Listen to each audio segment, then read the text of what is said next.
income statement, given the originality, starting with Lagarde in Germany today, I mean, on and on. But on an income statement basis, where's the biggest risk for a CFO?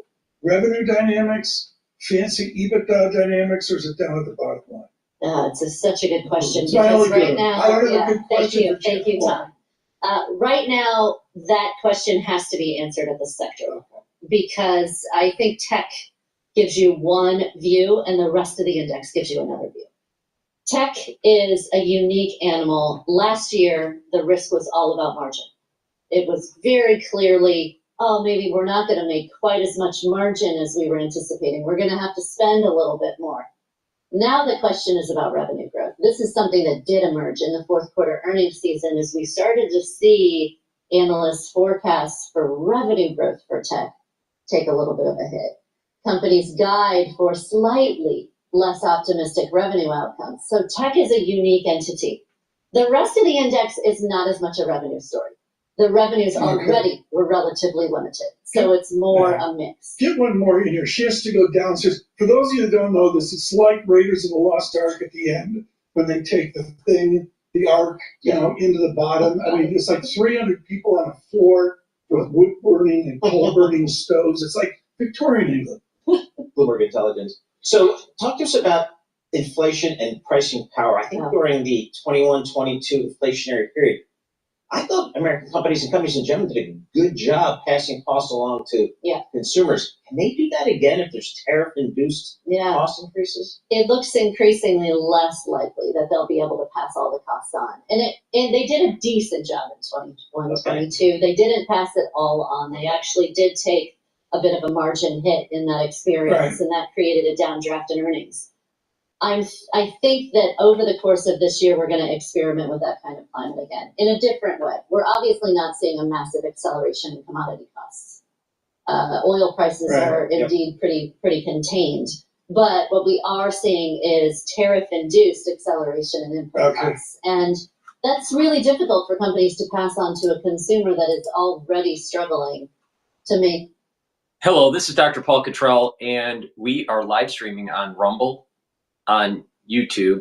You can see the market telemetry dashboard on YouTube. I'll be setting up X Spaces for a call-in, so please do that if you would like to ask questions or tell me, your opinion about the news. It's a great way to interact on the show. You can type in questions in the chat box of either Rumble or YouTube. So I'm going to set up the live stream on my website. Thank you for joining. Please help support my work by subscribing to all my channels. I have 4 channels on YouTube: Brighteon, Bitchute, and Rumble. It's very important that you subscribe to all the channels because I do get strikes periodically on YouTube.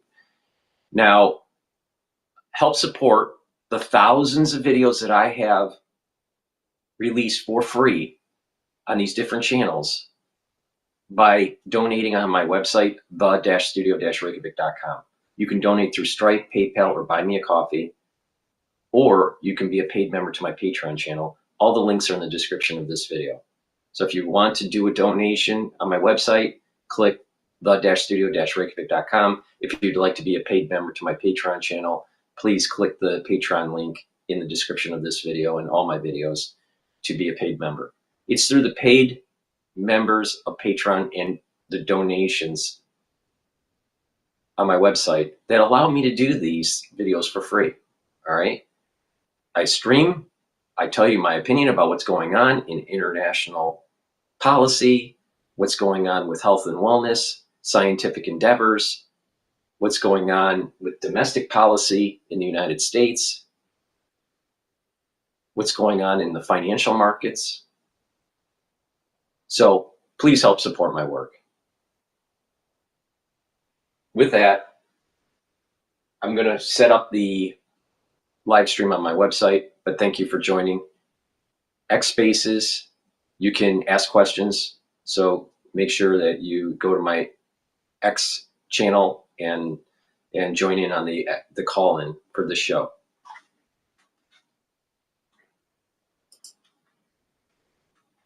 didn't see the same kind of change that Harvard did. Interesting. Now, keep in mind, Harvard is more than double the size of most of its elite peers. It's about 560 students.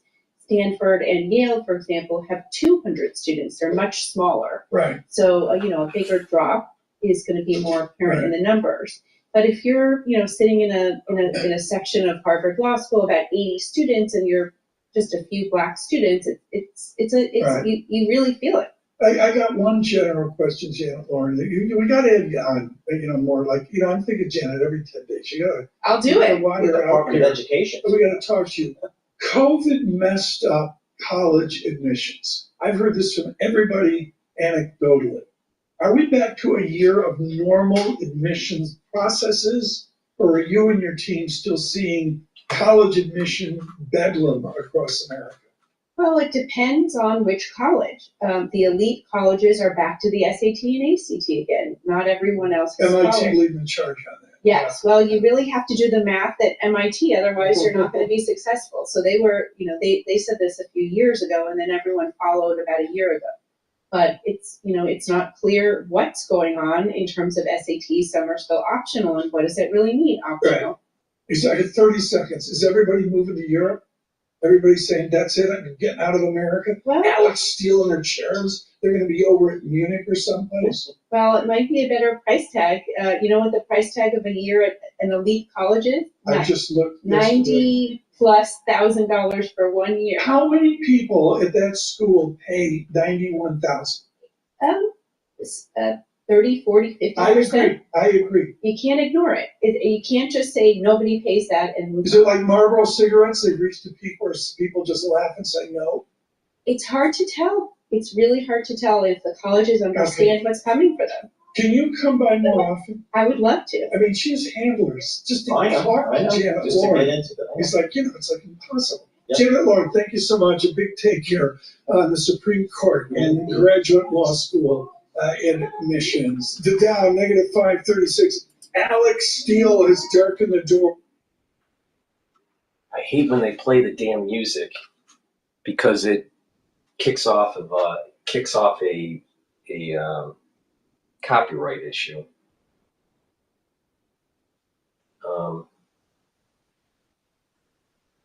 All right, so I'm going to go over to live now. They're talking about the U.S. Special Envoy for Russia and Ukraine discussions about the Ukraine war.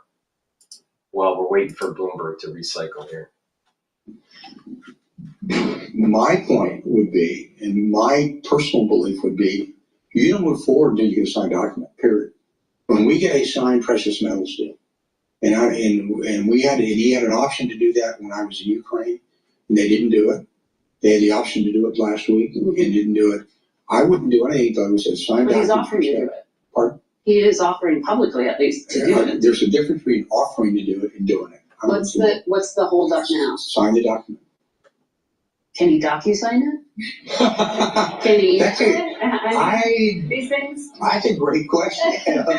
Because that seems pretty quick to resolve. But it's like, if he was going to sign it, it was Secretary of State Marco Rubio. He's the chief diplomat in Sevilla from Ukraine, or is it, Is that where we are now? It's Well, the protocol that's being I think the used? protocol is you sign a document, and once you sign the document that you want to go forward, that you're serious about it, then I think you can move forward. And I think we've seen too many,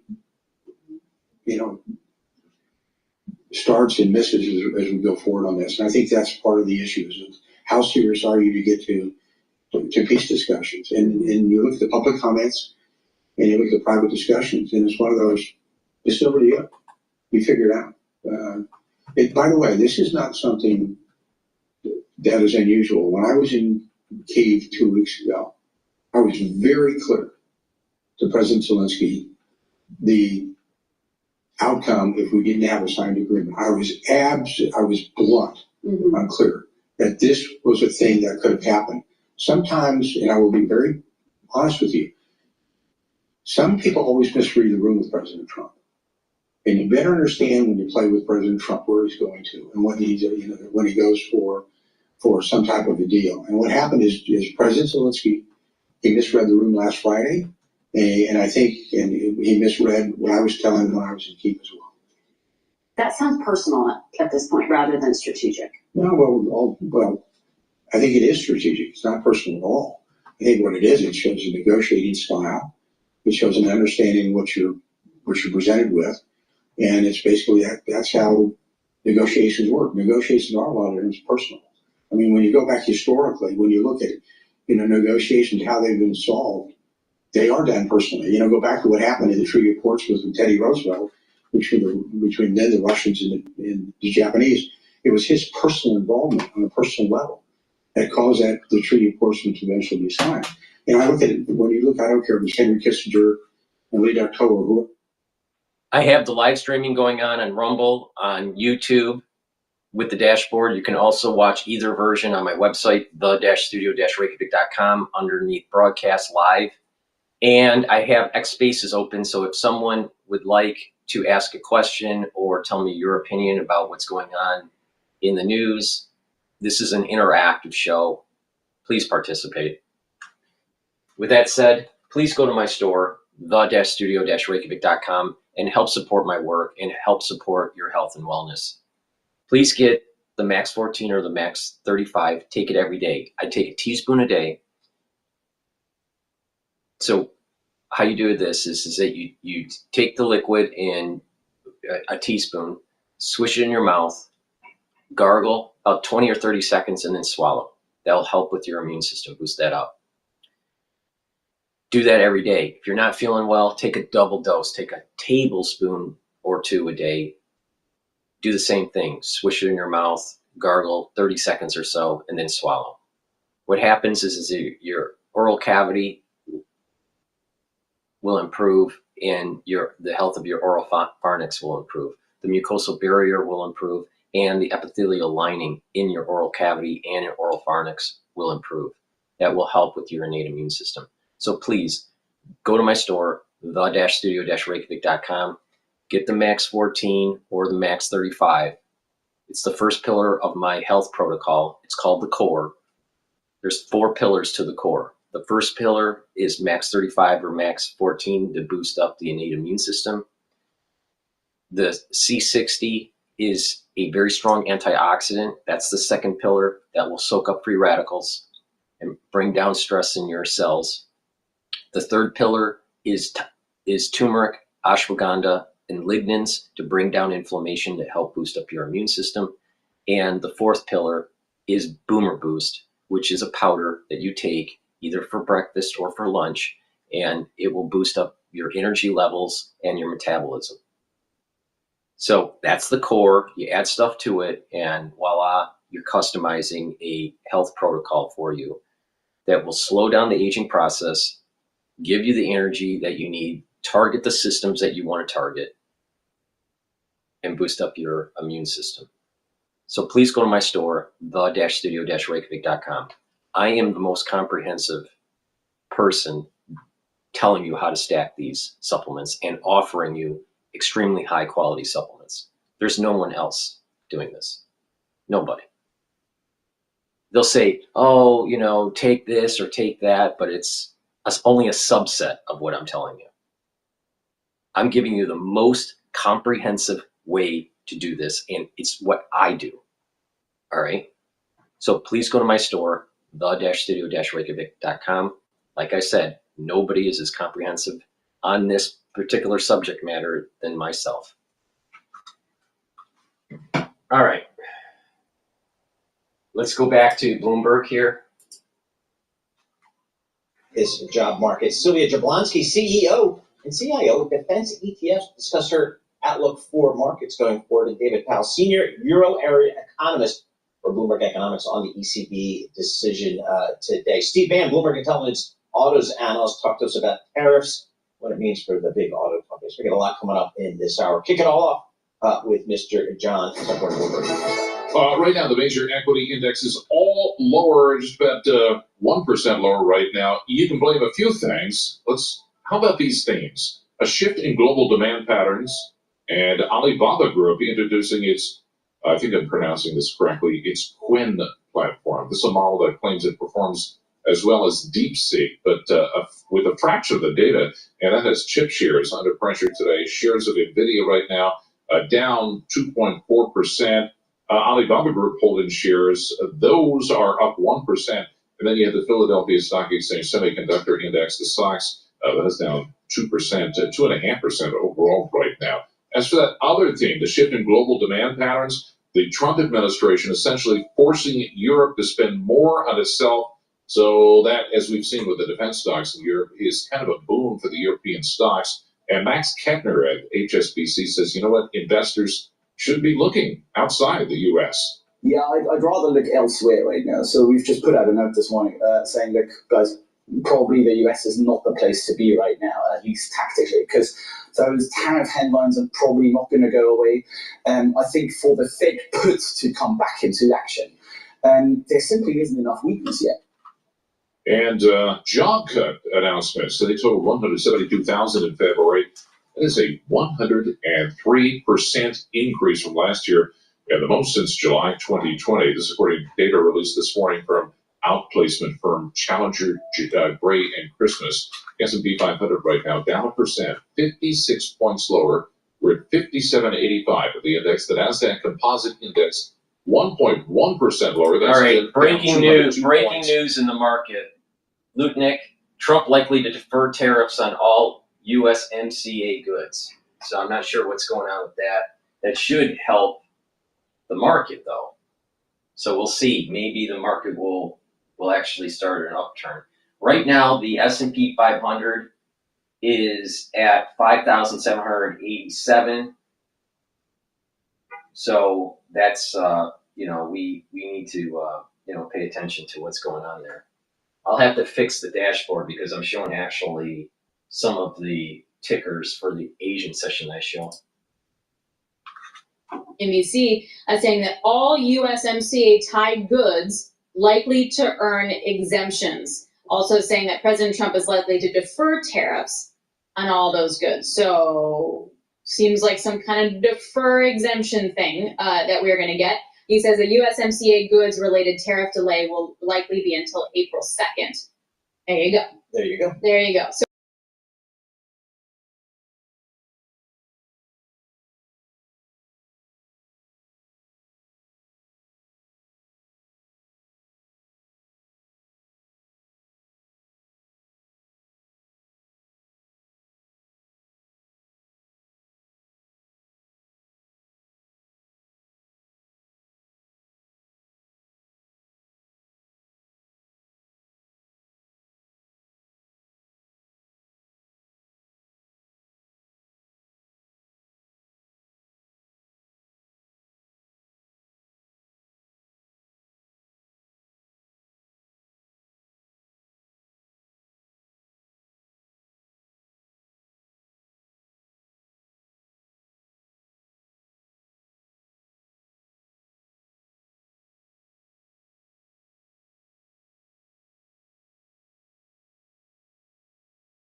in 2024. So for NVIDIA, it's really more of a technical game. You will know more about this, Paul, but the chart watchers are fixated on a 200-day moving average. So this measures the long-term momentum that some investors are really close looking an eye on. Todd Stone of Strategist says at his level is $113 per share.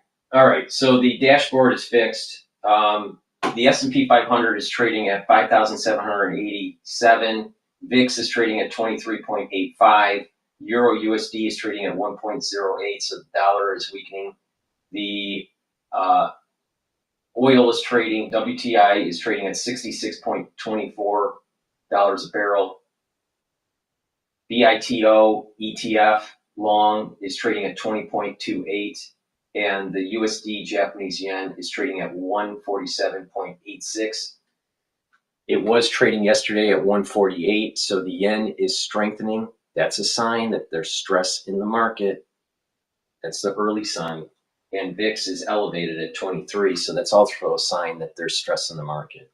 But because of this new news with Lutnick that Trump may make decision on USMCA tariff delay today, that might actually rally the market today, intraday. So we'll see what happens. That's a good quick pick, actually. It's basically a rapidly emerging technology that uses complex stuff to solve complex stuff. See, I can do that. I was wondering, like, can you explain it to us? Because that would be, I'm gonna read the quick take. That's what I need. all right, fair enough. All right, Isabel Lee, thank you so much. We appreciate that. Isabel Lee, she's a cross-asset reporter for Bloomberg News, giving us some stock-specific moves here. We have some economic data today. We're gonna get some more jobs data tomorrow. Looking at the bond market, the 10-year Treasury up about 3 or 4 basis points here, 4.31%. We were at 4.25 a little bit earlier, so moving up a little bit here in rates. Ira Jersey joins us here. He's chief U.S. interest rate strategist from Bloomberg Intelligence. Ira, what's some of the economic data that you've seen recently? What's it kind of telling you? What's it telling your market? Well, if you look at the jobless claims numbers, they weren't so bad, and certainly that's not going to have a bearing on Friday's number, just given the fact that the survey week for the payrolls report that we get tomorrow was almost a month ago, right? It was the week that had the 12th in it, so you're talking about the second week of February. The important data I think today that came out, at least the one that a lot of investors have contacted us about, was that Challenger data that you guys mentioned a couple of minutes ago, and just the fact that you saw a pretty big increase, not only in government jobs, but also in retail and consumer staples and others. Now, some of that has to do with companies that have gone out of business. As Melody Bear, my boss and our corporate strategist, noted to me, like some of this is probably some one-offs on restructurings and closures, but nonetheless, that is data that we have to take into account. The reason that we're selling off, it's all about Europe. You look at Germany, and Germany basically took off any kind of fiscal restraint that it's had, and is going to be issuing a lot of debt. And you look at German yields, and they're higher by 30, 35 basis points, and that's pulling the entire global G3 plus bond market higher in terms of yield. Which actually, on that point, Ira, I was a bit surprised that yields weren't higher over the last 48 hours. Like, they made a move, but nothing like the superlatives that we're seeing over in Europe. Well, I think the U.S., though, is in a slightly different situation. People are playing some relative value. And the fact is that there's not necessarily, the market's gotten used to very limited and kind of benign German government debt. It is the benchmark for the rest of Europe. But at the same time, there's not a lot of people who want to get in front of what could potentially be a massive load up on debt over the next year. So you have to reprice and get ready for that supply to come into the market. There will be an equilibrium. Look, Germany is still one of the best sovereign credits in the world.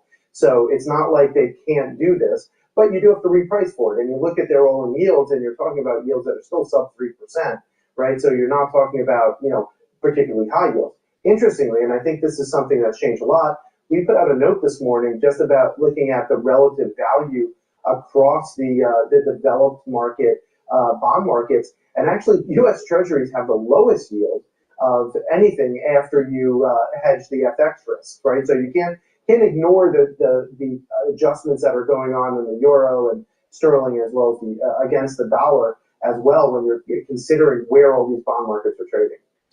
So Ira, looking at the work function, it looks like the odds are going up for maybe as many as 3 rate cuts this year. Is that just kind of a reflection of the uncertainty that is now out there in the marketplace? Partly uncertainty, and also the retail sales and consumption data that we've gotten recently was not particularly good.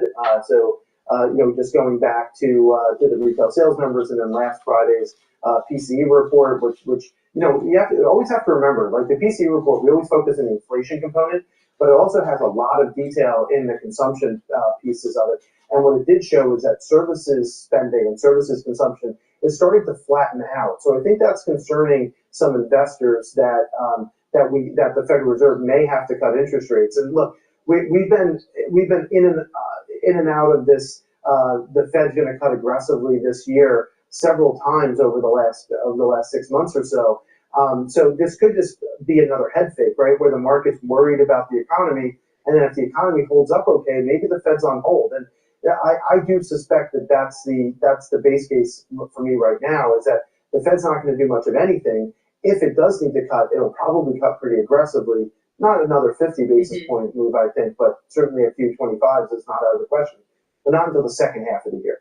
Before I let you go, Ira, we have like 30 seconds. What is the setup into tomorrow with Jobs Friday?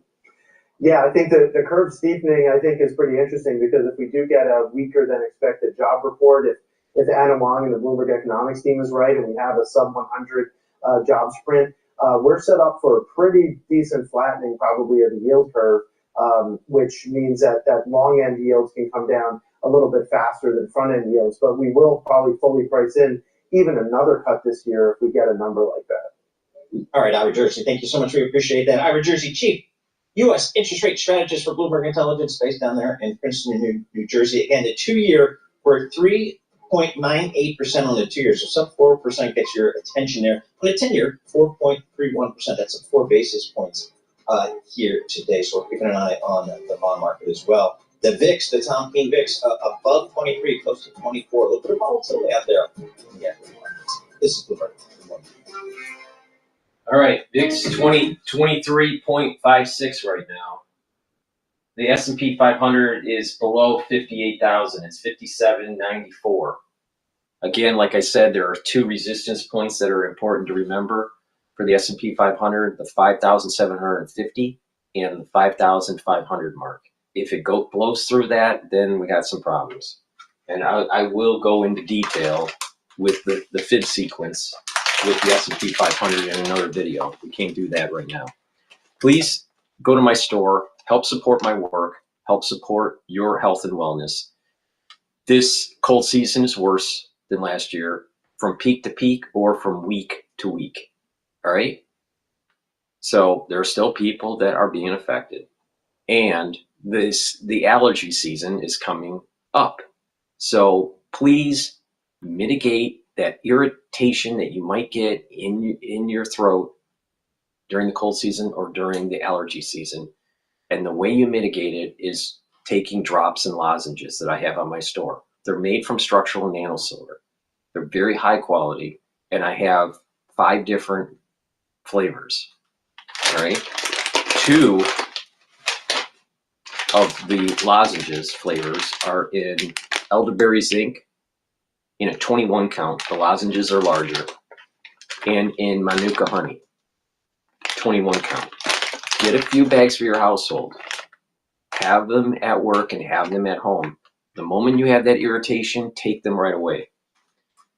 I also have them in kind of that old style candy drop, and it is in cherry. You get 100 in each bag because the drops are a little smaller than the lozenges. The honey and lemon and the blueberry. The moment you have that irritation, take them right away. Now, some people actually take them daily. And the reason why is that they just want to neutralize and improve their oral cavity and their oropharynx to improve their innate immune system. That's fine too.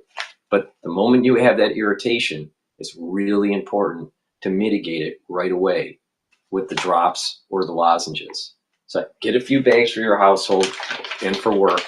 Just be prepared. The moment you have it, take it right away to mitigate the problem. A lot of people don't realize that if you have something fester and it gets just, where you're sick for 5 days or so, or 7 days, most people don't realize that even if it's benign, even if it's something that's just minor, it takes 2 weeks to 3 weeks to fully heal your body. If it's something worse, or it's bronchitis or pneumonia, then it takes much longer to heal the body. You're talking now a couple months. If it's chronic, then it's a big problem. So a lot of people don't realize that if you get sick with just a very mild cold 3 times a year, you are literally either sick or healing from the sickness 25% of the year. So that means that your immune system isn't focusing on other things in your body to help heal, and it's more focused on the immediate issue. This is the reason why people that get sick all the time age faster. So please go to my store, the-studio-reykjavik.com, get the products that I have, and listen to how to take them. There is a very logical reason on why I tell you what I tell you. So please go to my store, get the lozenges and the drops, get a few bags for your household, mitigate the problem right away. Because if you mitigate the problem right away, your body doesn't have to fight and heal as often throughout the year. Please go to my store, the-studio-reykjavik.com, and use discount 5 and you get $5 off any order. All caps, discount the number 5, and you get $5 off any order. Are higher there, the German DAX, that was up 1.3%. It was actually a post by an investor that had a picture of Donald Trump and it said, "Make Europe great again." Yep. And, you know. I mean, this is huge for Germany. Walking back from this austerity pledge is generational. Which actually is something that takes an amendment to their constitution. Okay. So, I mean, That's why they're trying to get it done before the next government comes in. exactly. Wow. Some of the data, the Challenger Grain Christmas reporting 172,000 job cut announcements in the U.S. in February. That is the highest monthly total since July of 2020. S&P 500, 45 points lower. That is down 0.8%, 5796 on the index. The Dow Jones Industrial Average down 250 points. The Nasdaq 100, 189 points lower. That is down 0.9% right now. And car owners missing their monthly payments at the highest rate in more than 30 years. We check the markets for you all day long, right here on Bloomberg Radio. I'm John Tucker. That's your Bloomberg Business Flash. Paul, Alex. All right, thank you so much, John Tucker. Alex Steele here alongside Paul Sweeney. This is Bloomberg Intelligence Radio. We are broadcasting to you live from our interactive broker studio right here in Midtown Manhattan. As John was just talking about, we are well off the lows of the session, just whipped around by headlines on tariffs. Sylvia Jablonski is CEO and CIO of Defiance ETFs, and she is here to join us on her take on the markets broadly. Sylvia, do you feel like there is a Trump put out there? Have we learned that in the last few days? Good morning, Alex and Paul. Great to be here. I think we're waiting for it. The market's certainly waiting for it. And I think, that's what we're seeing here, right? The first thing that we're seeing is headwinds from the tariff policy and things like that. And the put that comes into play should be things like tax cuts, and it should be things like deregulation, and kind of that positive news that the market was really rallying around the election time. And so that's something that the market's certainly waiting for. I think it's there. I just think that this is the first order of priority. So we're going to probably have to have some volatility along the way for the next couple of months. Some volatility. So how does an investor kind of, deal with the volatility? Is it step aside a little bit? Is it just kind of try to look through to the other side? Because again, we are seeing, I guess just from the top of the S&P, about a 6 or 7% drawdown here. I'm not sure to what extent that gets people's attention, but it's going to be tough for the next several months, as you suggested. It's going to be tough for the next several months, but I just think that, whenever I see pullbacks like this, and, I've talked about this with you all before, I think that if you have a long-term mindset as an investor, these are kind of the times, when everyone is fearful, it's time to sort of jump in and buy on those dips to hopefully experience the rips later on. You look at stocks like NVIDIA that have just precipitously fallen really in the last few weeks, and what does that mean? Does that mean that AI is kind of gone, that we're no longer going to monetize on AI, that, that earnings call where they still have this, massive level of demand out there and they're, trying to catch up with supply? I mean, the headline story for some of these AI companies and chip companies that have fallen, I think, is just a great opportunity to go in and buy in on. And there are so many places to look in the market as well. You have great companies like Broadcom and Oracle that participate there, strong balance sheets, triple-digit growth in AI revenue is well diversified. And then, you can look at XMAC, right? If you're kind of spooked by the Mag 7 and don't want to add more there, you can diversify your S&P 500 exposure and I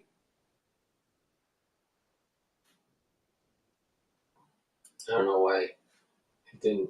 For some reason, the speaker stopped here.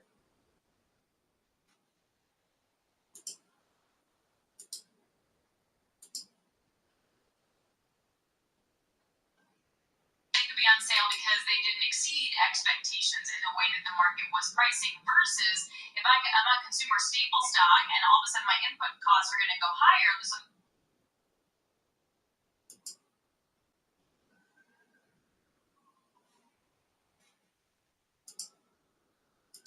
Come on. we don't know what's going to happen with tariffs. I suspect there will be some tariff policy that is not what it is today. That could be wrong, but I think with the market. So that you can price in to just answer that question, like what does that actually mean, right? But I don't suspect that means a 20% drop from highs that we're seeing on some of these companies, right? So I think it's just more around uncertainty and clarity. And usually until you get that volatility, you get those pullbacks. Once you start getting the certainty, that's when you start seeing the rallies and the bricks. And that might be a couple months off, but as an investor, please go to my store, the-studio-reykjavik.com. Help support my work. We're going to go to CNBC about the jobs report. I have these deodorants. It's a dual-purpose deodorant. I partnered up with Rainbow Herbals, and we've created these dual-purpose deodorants for males and females. You can get it in peppermint, lavender, and tea tree, or in citrus. Now, you use it every day as a deodorant, but you're going to be detoxifying your body at the same time. It's a dual-purpose product. I believe in giving you high-quality dual-purpose products because I know that these products are more expensive, but they're extremely high quality. And by having it a dual purpose, it actually justifies the higher price. So you're targeting different systems of your body, all right? Instead of just cardiovascular or just your immune system. Here's another example. You use it as a deodorant, but it's helping to detoxify your body at the same time. So please help support my work. This is extremely high quality. It's made from essential oils from the Himalayas, all natural. No aluminum, no baking soda, it's all natural. Take these deodorants, you use these deodorants every day as a deodorant, but it'll help to detoxify your body. It's for males and females. Get a couple bars for your household, help support my work, and help support your health and wellness. This is a great way to get healthy and to stack it with other stuff that I offer at the store. So please go to my store, the-studio-reykjavik.com. Use discount 5 and get $5 off. Magnesium and zinc, extremely important to take every day. Why? To boost up your immune system. It's water soluble, so you need to drink it with filtered water. So take magnesium and zinc every day. If you're not feeling well because of the cold season, take a double dose. Take 1 dose in the morning, take 1 dose in the evening. Once you start feeling better, go back to your maintenance of just 1 dose a day. But take magnesium and zinc to boost up your immune system. You should be doing this every day. Use discount 5 and you get $5 off any order. So get a few products, like for example, get some deodorants and get the magnesium and zinc. You're detoxifying your body, you have a deodorant, and you're helping your immune system. And you can use discount 5 and you get $5 off. Please go to my store, the-studio-reykjavik.com.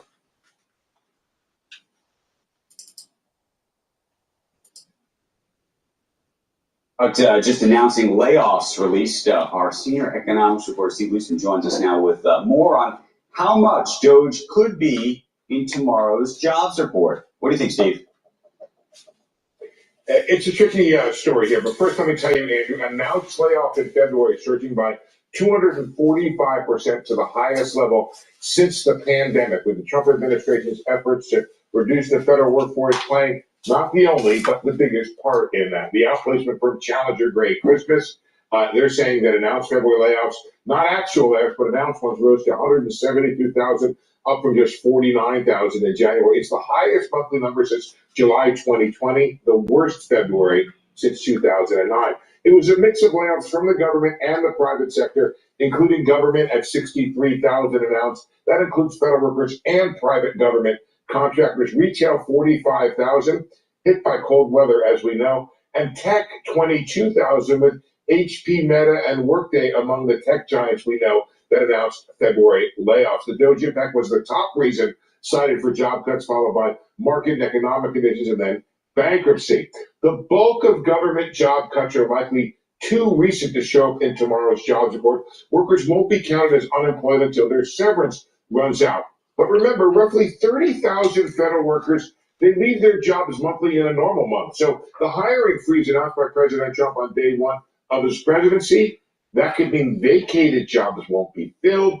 That could create some negative numbers that could drag down the headline number even as soon as tomorrow. Now, Evercore ISI, in a research piece, suggests total job losses from DOGE could be as low as 50 if the government eventually gets back to hiring, or as high as 660,000 in a worst case scenario created by what it calls DOGE policy uncertainty.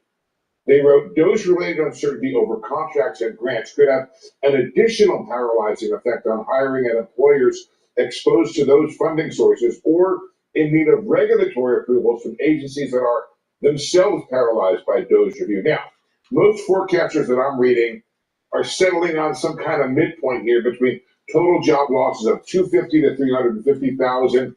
That's federal job losses, or roughly 20 to 30,000 a month.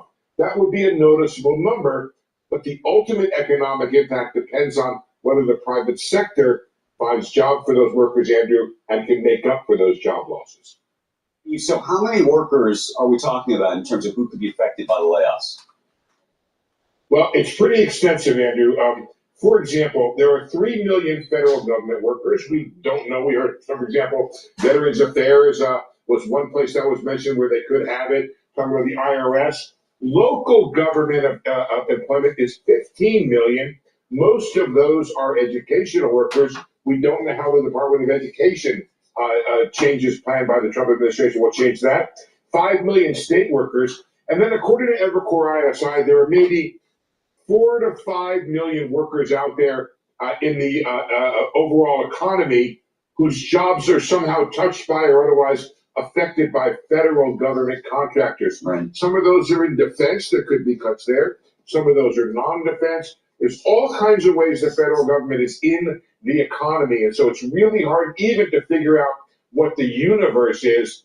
But there may be as many as 20 to 25 million jobs that in some way could be affected by this. Obviously, they're not all going away. But when we know those plans as they come through, and I think this idea of what Evercore calls DOGE policy uncertainty is something that could keep people from hiring until things are more clear. Well, Steve, we're talking about this, you're putting it in the context of DOGE uncertainty. I would ask what you think of tariff uncertainty. You know, I was talking to a real estate executive the other day who was saying that they're not building, they're actually not doing construction because they're waiting to find out what's going to happen with the tariffs because of some of the supplies and other things that would be coming in and what the costs are ultimately going to be, and because of that policy uncertainty.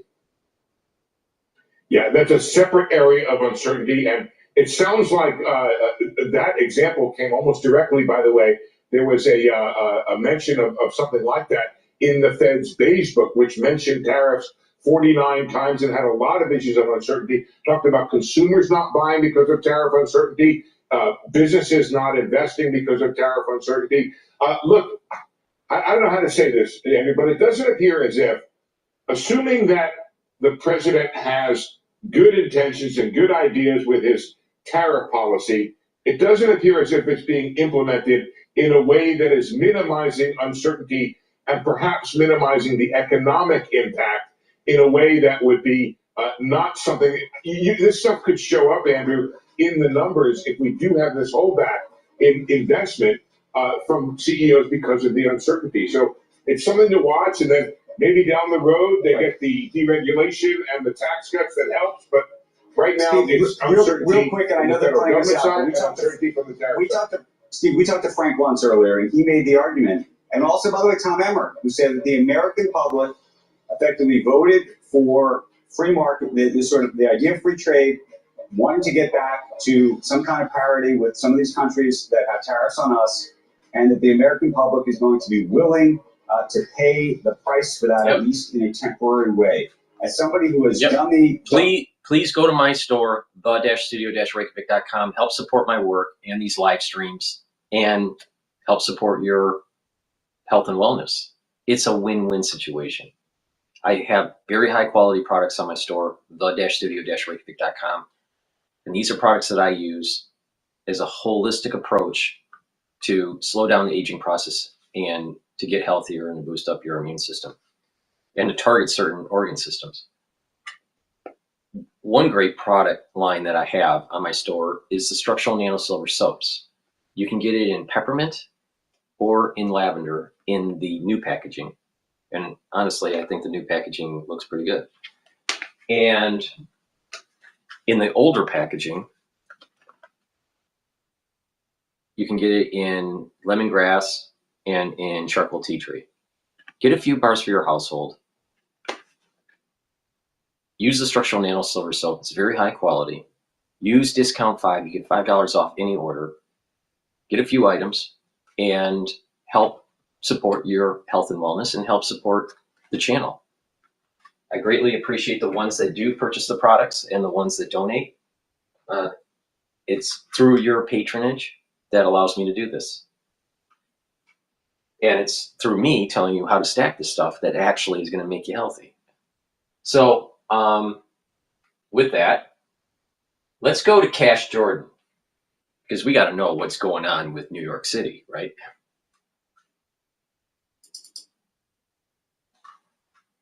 And meanwhile, here at home, some fearing federal ICE agents could potentially raid classrooms to arrest undocumented immigrants. It is part of President Trump's recent order allowing federal immigration officials to make an arrest. There is now so much fear in New York City that local officials are conjuring up ways to hide people from ICE. One of which involves making the locations of New York City's asylum shelters a complete secret. But doing this would make New York more than just a sanctuary city that doesn't care about one's immigration status. Instead, it would force our entire city to harbor the gang members and criminals ICE has come here to arrest. Law enforcement officials are keeping a close eye on gang-related criminal activity all around the city. The NYPD's Detective Bureau is tracking the dangerous Venezuelan gang Tren de Aragua. They call this place the death shelter, said Alfred. He was placed here at Randall's Island, but says from the moment he walked in, people told him to watch his back. Migrants we spoke to say they sleep with one eye open, fearing they will be attacked. Police say their crimes are becoming more brazen. The members even posting their weapons on social media. I mean, look at this picture. Originally from Venezuela, the gang has infiltrated city shelters, running illegal operations right under the noses of authorities. Randall's Island, where a large tent city has been set up to accommodate migrants, has become a recruitment hub for the gang. There's actually a recruitment process, and this is the first time we've seen structure with Tren de Aragua, where people... Breaking news, Macy's sees softening demand with their store sales. Recruiting these younger members. Yeah, the Trump administration continues to crack down on undocumented immigrants and also make threats to anyone who might stand in the way. Immigration advocates are saying that not enough is being done to protect this community.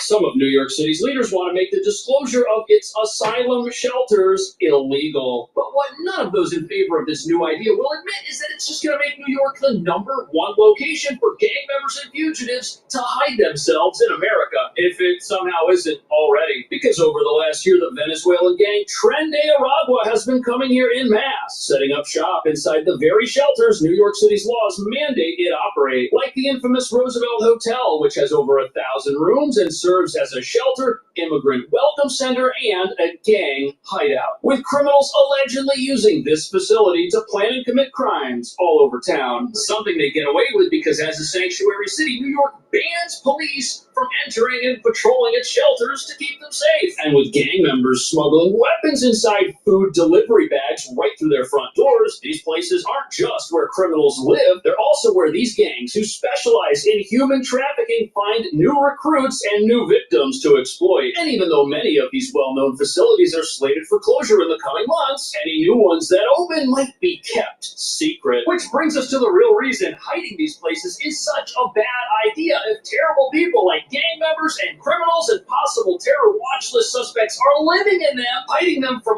ICE is not only going to make our city more dangerous, but it's also going to help these criminals continue to ruin it, while putting local residents in imminent danger without them even knowing it. Because with New York being a sanctuary city with a unique right to shelter rule, anyone who asks for a shelter bed gets one, because it's their right, even if they intend to sleep in it after spending time in the back of a police car for theft, robbery, or assault. However, if ICE knows where these shelters are, our progressive leaders are afraid they might set up camp and make arrests. But as you're about to see, our leaders, they don't just want our shelters hidden from ICE. Oh no, they also want them hidden from anyone who might object to them, which means they've got to hide them from their own voters.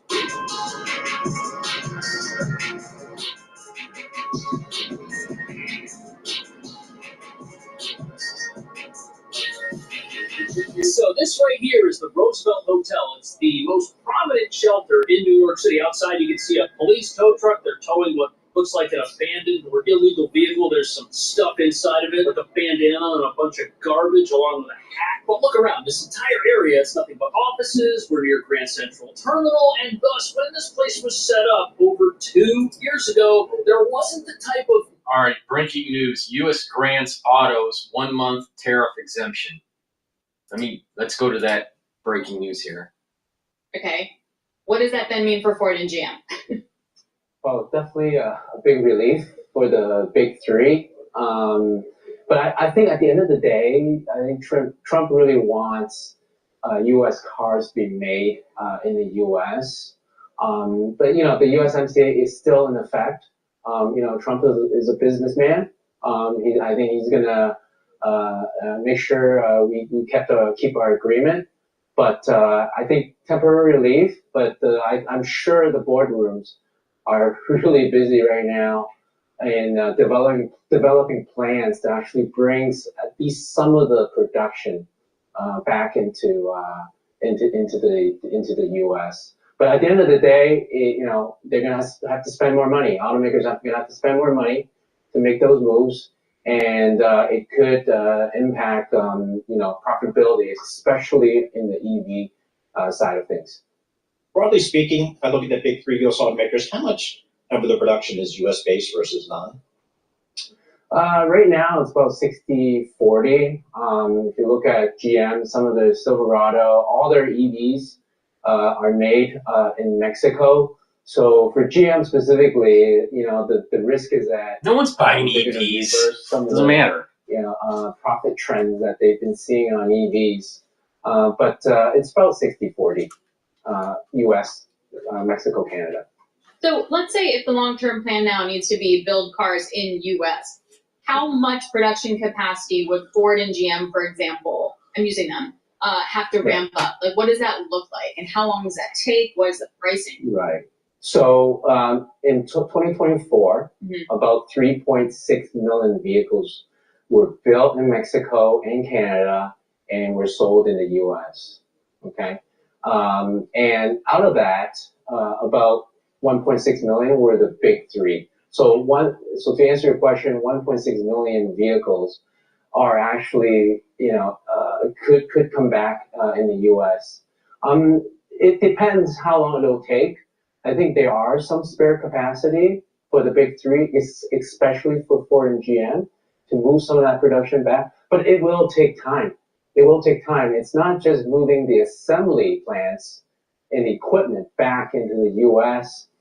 It's all about the supply chain, right? A lot of the suppliers actually built their production very close to the assembly plants. So those will have to come back. So it could take years. Look, the first NAFTA agreement came in effect in 1994. It took decades to actually, for these companies to move these to a low-cost country like Mexico. And you can't... You know what? You can't. No, you can. You can. You can set a fire underneath the supply chain and basically say you have 36 months to move your operations and get it settled. There's lots of light manufacturing facilities that are vacant across the United States. They'll need time. They'll need about 8 to 10 months to hone in on their quality control, but within 36 months, they can do it. You just light a fire on them and say, you gotta move, or you're gonna be tariffed. And guess what? It's gonna be so bad with the tariffs that they don't sell their goods, and the company will be hit by Wall Street so hard that they'll be forced to come back. So stop falling into this trap that, oh, it takes decades. No, it takes 36 months. 36 months. Oh, we're gonna probably see some market share shift as well. For the Asians, Toyota and Honda has done a really good job in locating production in the U.S. over the past decade. You just heard Honda is looking to actually shift some of that production back from Mexico to the U.S. So I think they'll be okay because demand for their vehicle is still very, very strong, and they are able to keep pricing. So if there are any price increases from them, I think the consumer will be more willing to pay for it. Okay, let's get to that in terms of how much more cars cost. Because if I'm an auto company, I'm going to be spending bazillions of dollars to build a plant quickly in the U.S. That to me implies like a price shock for the sticker price that they mothballed so many plants in the United States. They can go and retrofit them. It's not like it's green fielded.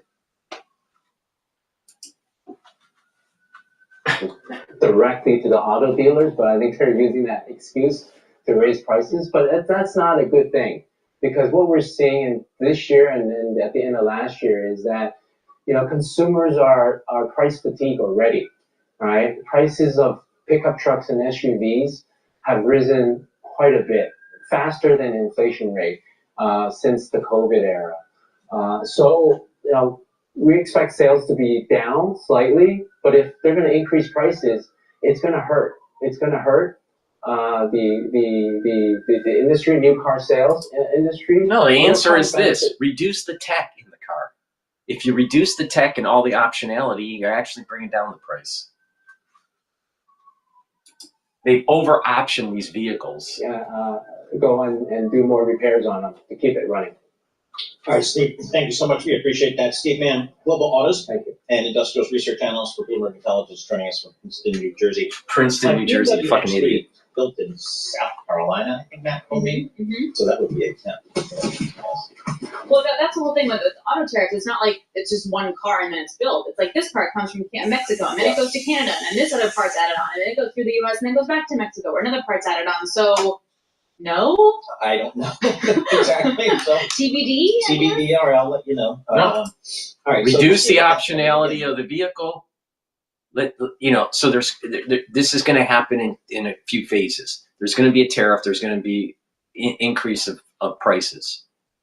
You can reduce optionality so you don't have as much inventory, and force sub-assemblies and these other part makers, tier 1, tier 2, tier 3 suppliers, to move back to the United States.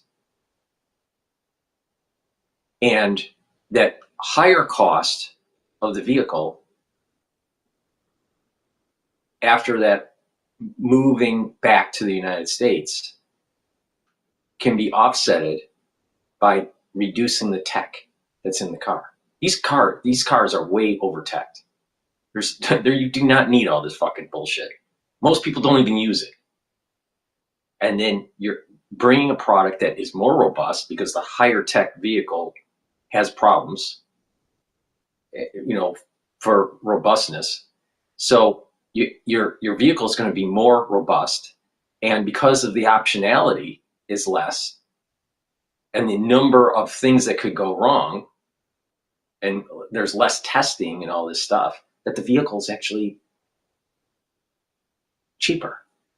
These vehicles are more expensive for a multitude of reasons. One, the UAW contract. 2, inflation. 3, they're putting more stuff in the vehicle that you really don't need. So if you go back to basics, if you minimize the optionality of these vehicles, then you can bring down the price.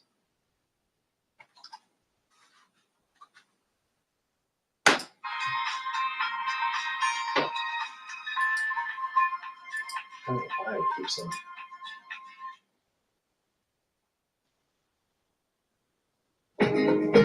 right, so what we're going to do is go back to Cash Jordan. Americans are just going to need to take the pain, and the automakers are going to need to realize, stop overteching the vehicles. Because right now, you look at the dashboard design, they totally suck. Almost every single vehicle has a terrible dashboard design because they're trying to make it into where you're driving an iPad. Very stupid. Please go to my store, the-studio-reykjavik.com, get the multivitamin. Instead of buying high optionality on your vehicles, save some money, not pay so much on your car payment, and actually improve your health. Because there's lots of Americans that have early cardiovascular disease, they have problems with their immune system, and they're either borderline diabetic or already diabetic. Please go to my store, the-studio-reykjavik.com, and get the multivitamin. Why? Because the multivitamin is multivitamins and minerals are cofactors for enzymatic activity. So if you have the right amount of vitamins and minerals, your enzymes are going to perform better in your cells, and your cells are going to perform better, and therefore your tissues and your organ systems are going to perform better. So please go to my store, the-studio-reykjavik.com, and invest in your body instead of Ford or GM or some other stupid automaker that's giving you crap that you don't even need, and it's not even that well designed. Please go to my store, the-studio-reykjavik.com, get the multivitamin, use discount 5 and you get $5 off, and you're investing in your health. Because guess what? That's way more important than having a fancy, video system in your SUV. You know why? Because when you go into your geriatric years, or let's say you're 45 years old and you start feeling chest pains and you have your first MI, and you're praying to God that you're not going to die, guess what? You're not going to care if you have a great video system in your SUV. But if you listen to me, you're slowing down the aging process, you're getting healthier, and you're reducing some of these chronic problems that we have in the United States. My brother died from heart disease. You know why? Because he ate too many fucking Big Macs. Now, many people, they go to the hospital and they're having their first heart attack. Oh my God, guess what? In their eyes, they are praying that they're not going to die. But yet, weeks before, or months before, or even years before, they wanted the bread and fucking circus. Wake up. Please go to my store, the-studio-reykjavik.com, and get the multivitamin. Follow my protocol. It works. But if you don't want to listen to me, you're going to have problems in your geriatric years. Guaranteed.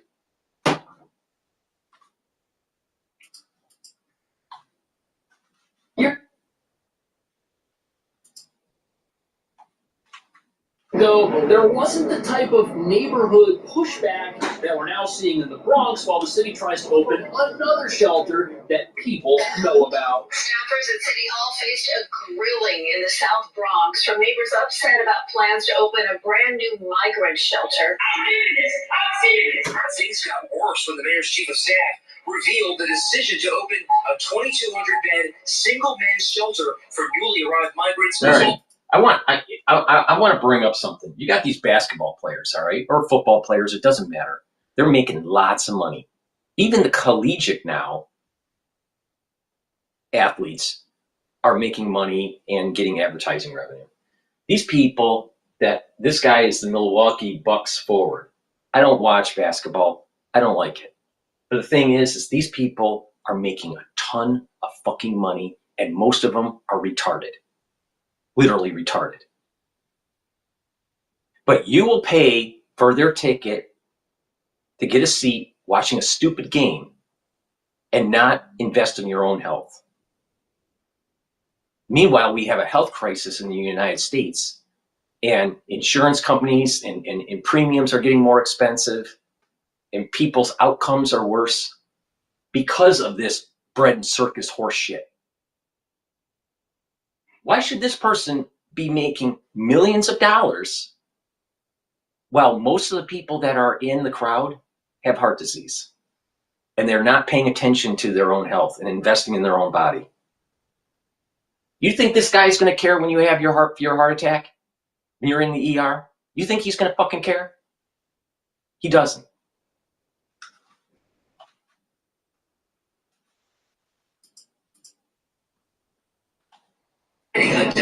So in the Bronx, the city plans to open a 2,200-person men's-only shelter, and neighbors are pretty concerned because they know that as a sanctuary city, no vetting is done before people are moved into some of these places, which is how they become so dangerous. And when you think about the impact criminal activity has on a neighborhood, look right here. Because this abandoned car with Massachusetts plates could be somewhere a person who's no longer allowed in this shelter is sleeping. It's happened before. But since there's nobody living in it, it also could be a stolen vehicle, which has been used to commit crime. And if you're a resident, the last thing you want is for a shelter to open up in your neighborhood and for it then to turn into a place that's always got police cars parked out in front of it. And even though the vast majority of people living in a place like this are not criminals and did not come here to join gangs, it only takes a small handful of people to ruin it for everybody because, again, criminals are protected here, which greatly magnifies what they can do. Something everyone saw when a facility similar to that coming to the Bronx opened on Hall Street in Brooklyn, housing 3,000 people, none of whom were vetted or went through background checks before moving in. In fact, last summer, after back-to-back gang-related incidents took place here, the city was forced to deploy an extra 14 police officers to the area in order to keep the peace. And people from the Bronx, they're not stupid. They know that this is coming to their area when that new shelter opens. Because New York is not a law and order city, and our police are prevented from doing their job inside these places, which would really benefit every community in town, including the people who live at these facilities. You've got families with little kids in some of these places. They don't want to live next to gang members. They don't want their families to be at risk, but they are, which makes you wonder who exactly is benefiting from these places. What are we talking about? What's going on inside this hotel that is now spilling out into the Times Square area? Yeah, I mean, there's actually a recruitment process, and this is the first time we've seen structure with Tren de Aragua, where people are recruiting these younger members as young as 11, and they've been described as some of these. So gangs, criminals, they're making themselves at home in facilities just like this one, and they're using them to grow their criminal empires and find new members. All of it. YouTube Premium is ad-free YouTube and video downloads. So you can watch cooking shows as you eat airplane food. Try 1 month free. Find new members. All of it for free. They don't have to pay to stay here. And of course, if you knew something like this was coming in your neighborhood, you would have questions. But our leaders, they don't want you to ask questions, so they want these places to now be kept a secret. So you see this car right here? It's got the yellow boot on it. The police are towing a whole bunch of vehicles in front of this hotel right now. This one over here has got the yellow device on the windshield. That's called a barnacle. You can't drive if you can't see. But this plan to hide asylum shelters, it's being done as a response to President Trump's immigration crackdown. And it says here, as the federal government does its job by arresting people, the city thinks its mandate is to protect all of those individuals, even if some of these new neighbors are gang members who are a security risk to the people they live near. But the most frightening aspect of all of this is that if shelter locations are kept secret, and if they continue to be a haven for criminals because of our sanctuary city policies, none of the residents who live near these places will be able to take necessary precautions. Look at this. Just a few months ago, articles came out about how the gangs living at the Roosevelt Hotel were committing crime in Times Square, which is nearby. And although there's definitely an argument here to keep the residents of these places free from harassment and from unnecessary intrusion in their lives, how much dignity and privacy do people lose when just the location of the shelter is made public? After all, taxpayers pay for it. It is publicly funded. Shouldn't people know where it is? If it's hidden and kept in the dark, how is anybody going to hold a place like this accountable for mismanagement? At the same time, the names of the individuals who live in these places, that's never released. And since many of these places are dual purpose as they offer services, there's no way to prove that someone who walks in the front door even lives there. If these places are hidden from the general public may end up being less safe. This is the building right here that we're talking about on East 144th Street, right next to the Brooklyn Expressway. And take a look around. This is not exactly a residential neighborhood. In fact, as you can see, it's surrounded by industrial buildings. The city detailed plans to offer 24-hour security. So according to the television, people shouldn't be worried about security because this new facility opening in the Bronx is separated from the neighborhood near it by a highway and an overpass. But so are some of the city's other shelters, which have rather poor reputation. Breaking news! I think it was the Danish bank is cutting rates. So a lot of banks are cutting rates now in Europe. Safety, like the facility on Hall Street. It's almost identical in that it's a former co-working space on the other side of a highway and an overpass, under which police catch people doing all sorts of things that are against the law. On top of that, even though it's an industrial area, there are local businesses there, and many of them have reported an increase in crime. And the nearby grocery store to this facility was particularly hard hit, and apparently people were stealing from the grocery store while still wearing their IDs to let them back into the Hall Street shelter. And look, are most residents of these places stealing at the grocery store? You know, the problem is that we've lost God, country, and family in our society. There's a lack of ethics. There's an awful lot of minority type people that are ripping off society, and they're doing it on purpose. And you know what? The Democrats are letting it happen. No. However, the city's inability to safely manage them because of our sanctuary laws, that adds an element of danger to this entire equation that no progressive who wants to keep these places hidden will ever admit. And if our leaders are telling people to relax because the new shelter is by a highway overpass or in a non-residential area, they're either ignorant of what's going on at some of the other shelters like Hall Street, or they're deliberately concealing it. Because anybody who watches the news knows that this stuff is going on. Anybody who's walked over by the Hall Street shelter and who's seen the ambulances and the constant police cars knows something's wrong. But if you thought people living near one of these facilities may have something to worry about, wait until you hear what the non-gang members who actually live in them have to say about safety.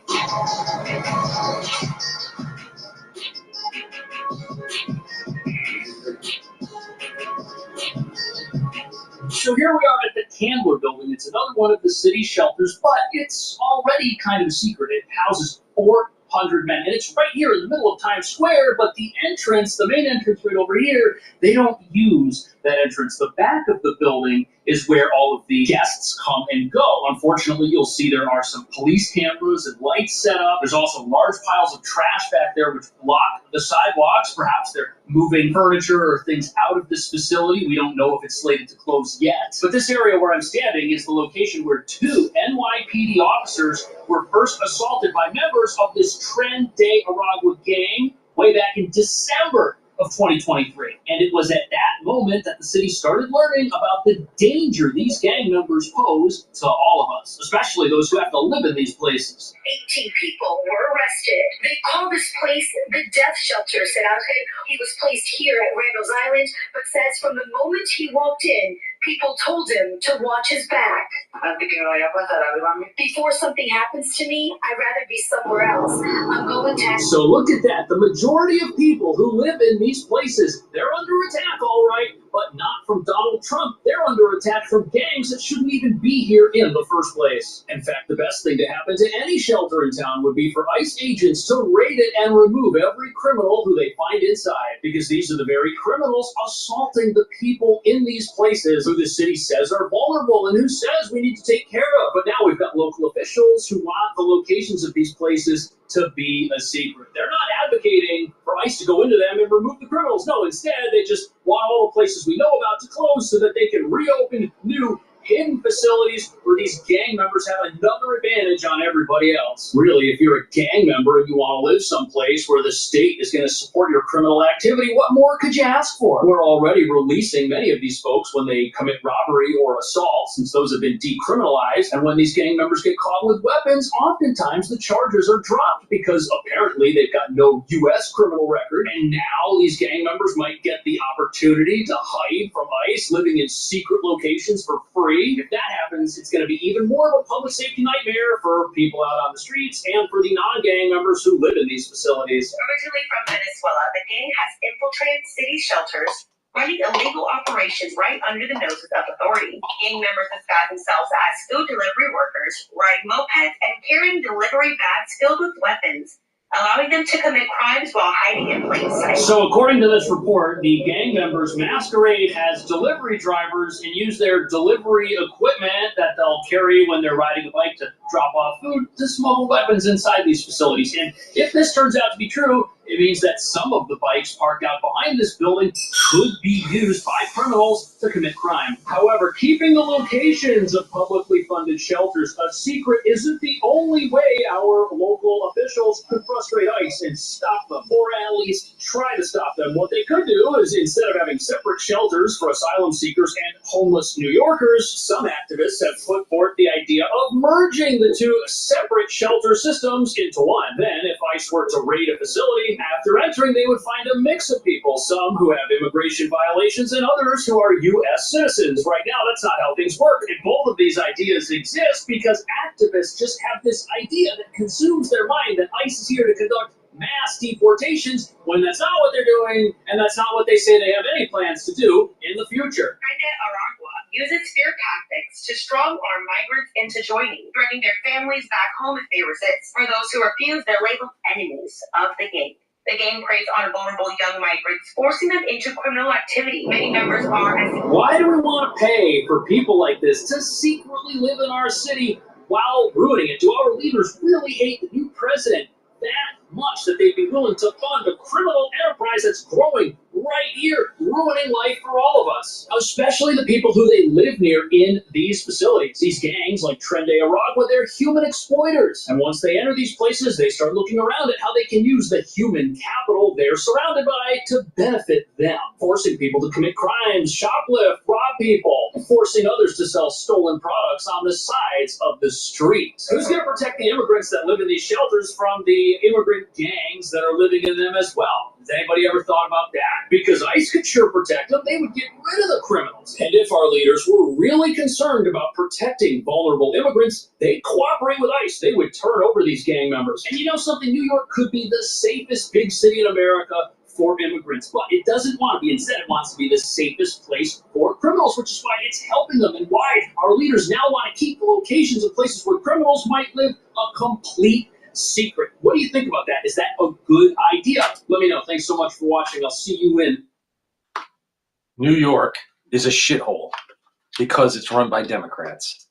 Please go to my store, the-studio-reykjavik.com, and help me escape from fucking New York by getting my toothpaste. This structural nano silver toothpaste has no fluoride. You know why? Because fluoride makes you stupid. And this toothpaste is structural nano silver. So what that means is it's going to whiten your teeth, freshen your breath, reduce the inflammation at your gum line, and improve your gum line. And with good oral hygiene, you're reducing the chances of cardiovascular disease and reducing the chances of valvular disease.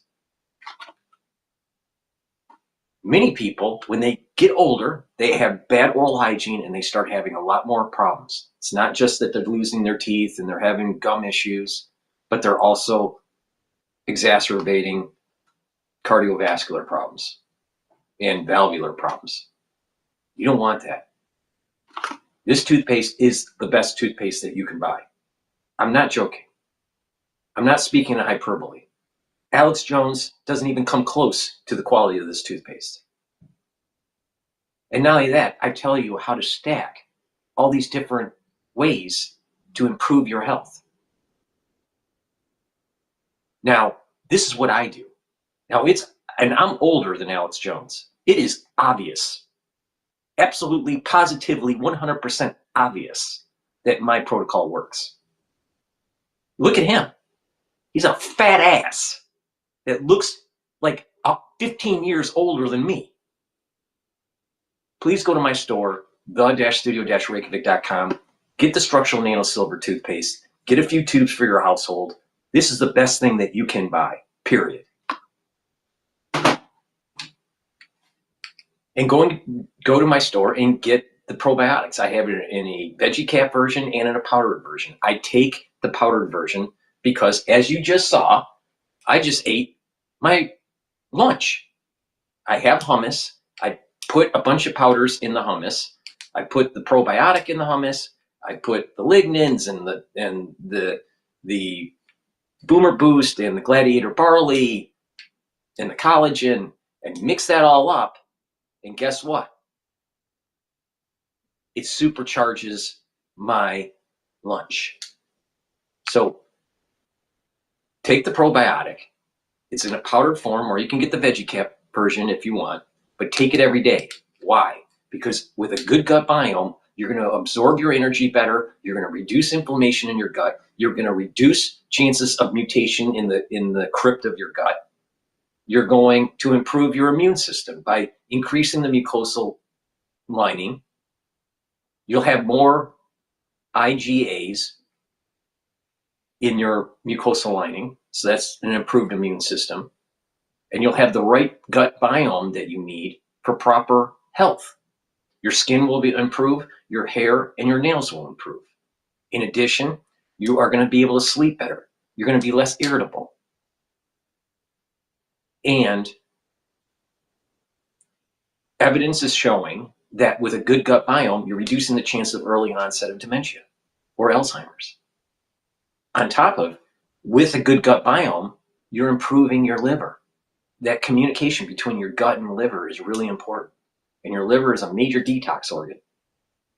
Please go to my store, the-studio-reykjavik.com, and get these probiotics. It is obvious, absolutely obvious, that my protocol works and is the most comprehensive, bar none. Nobody is more comprehensive than I am on this.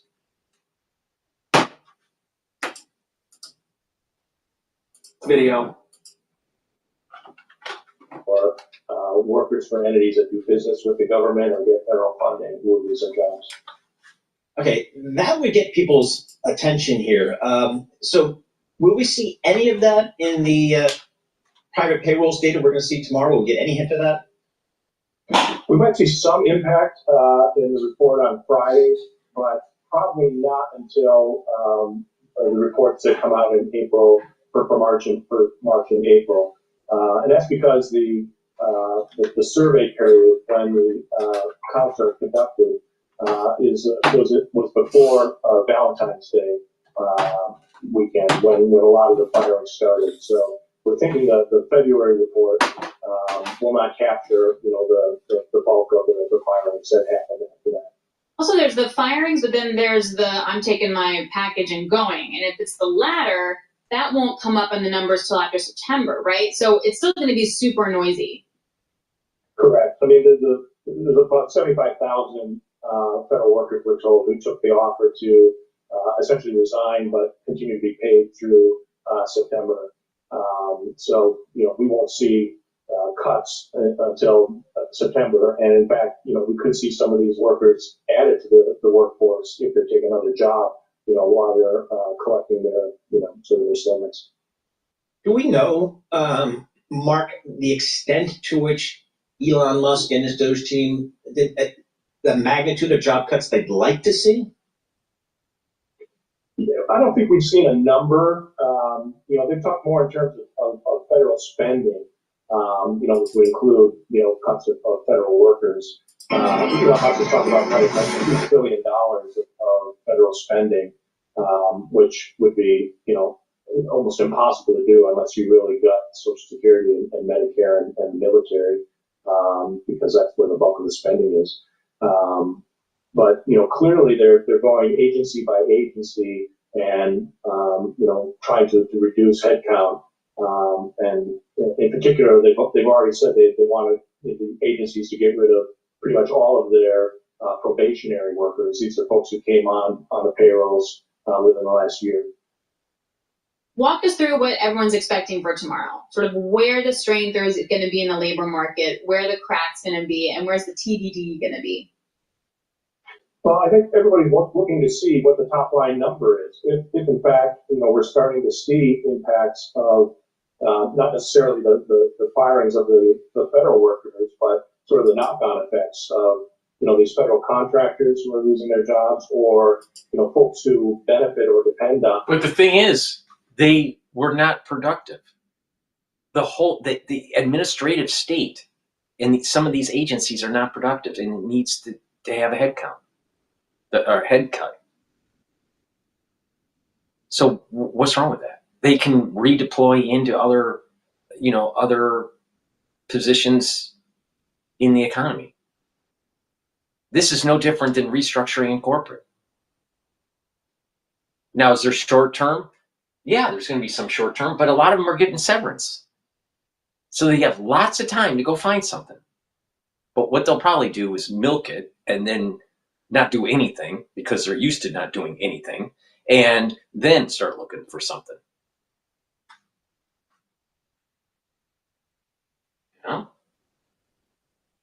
The government needs to shrink. It's inefficient and it costs too much.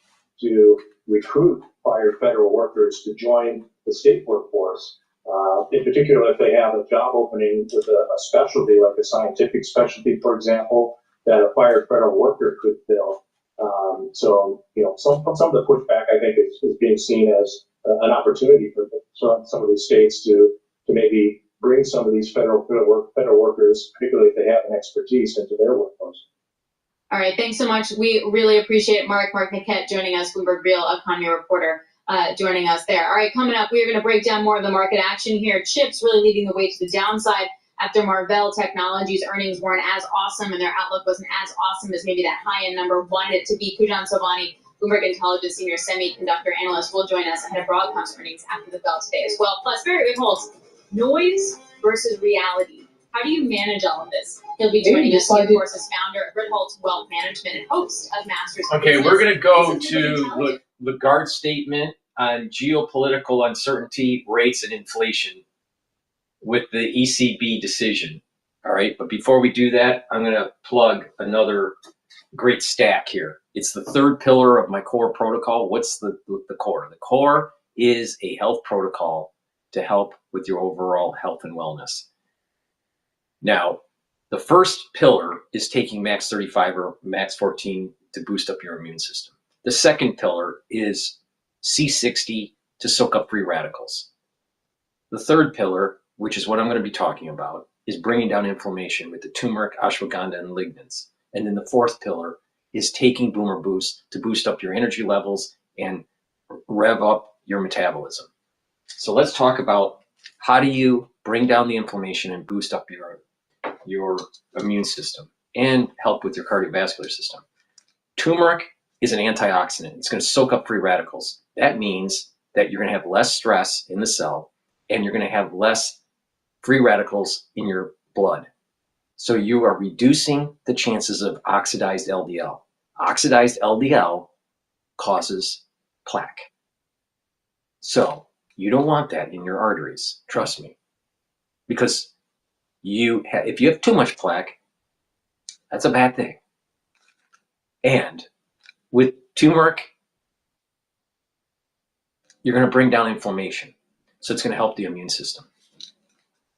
With ashwagandha, you're bringing down cortisol levels and controlling your blood glucose levels. People that have high cortisol levels, it's immunosuppressive if it's chronic.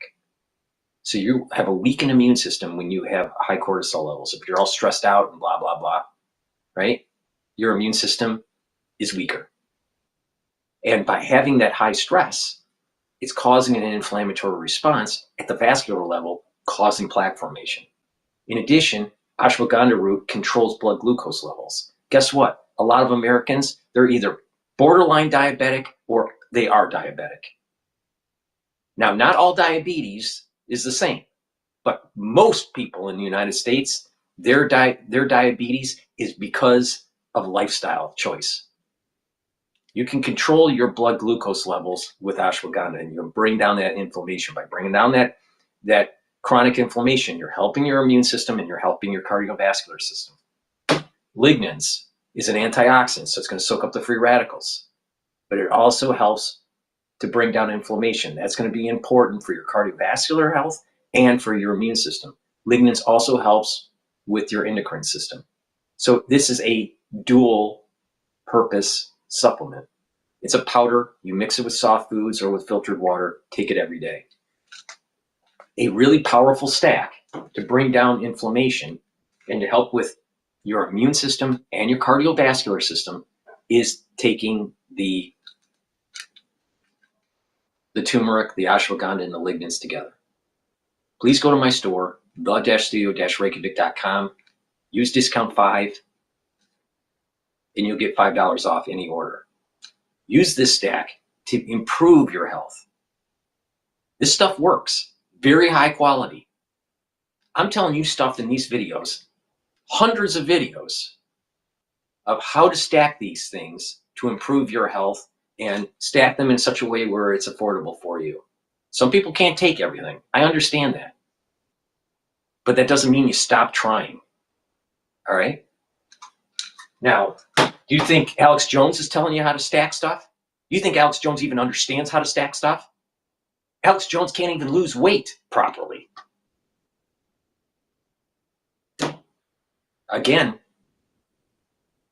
more proof that I'm the most comprehensive on this subject matter. Stop supporting Alex Jones and his bullshit. You know, he's selling stuff that's like little gummy, vitamin type supplements. You think that it's really good for your digestion? I mean, be honest. You really think gummy bears are good for your digestion? And that gelatin? Wake up.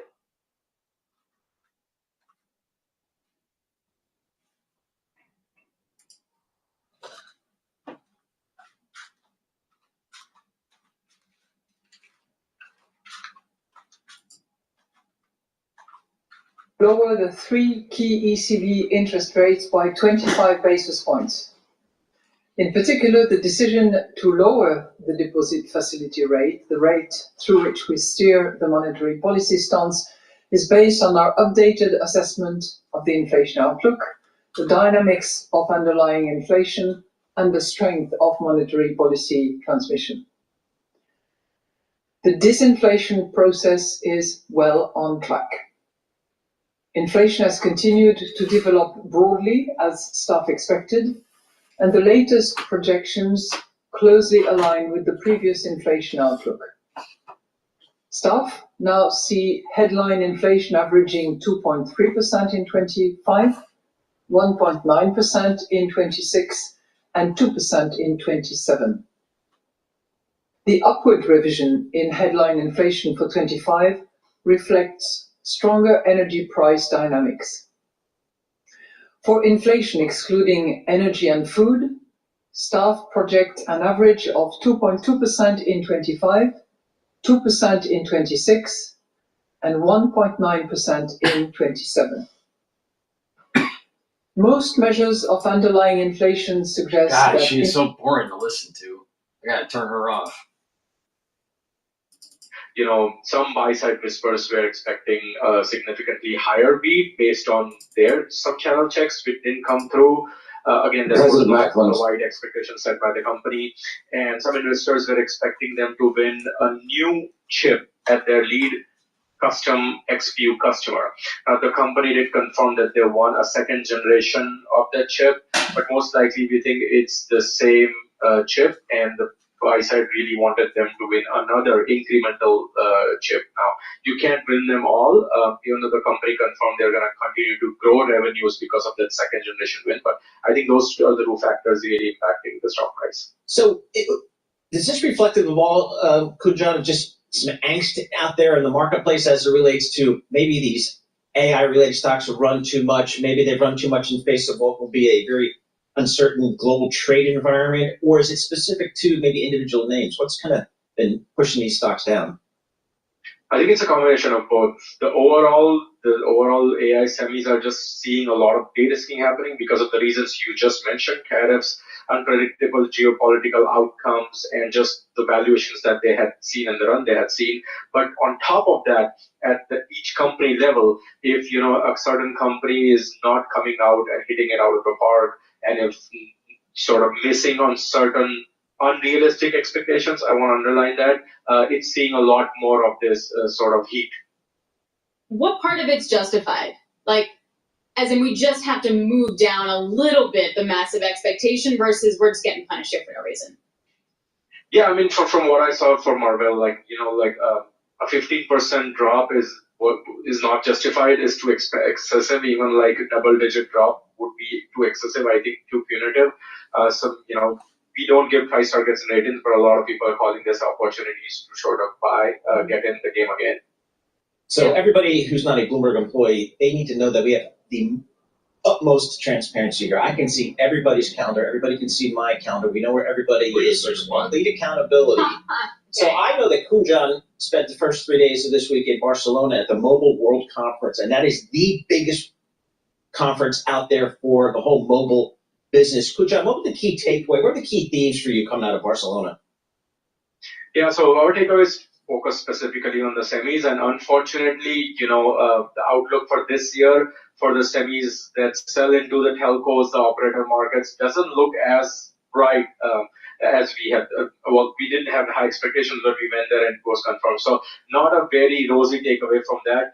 There were some green shoot in a certain area. AI has starting to now again capture attention when it comes to telco infrastructure. There's a lot of activity happening outside of the US and Europe telco space, because remember, those are the areas where new infrastructure is being built still at a good pace. Those are the areas where the telcos are also the cloud service providers. So their business model does support some capex spend when it comes to AI. However, when you look at US and Europe, we came out with a very neutral outlook.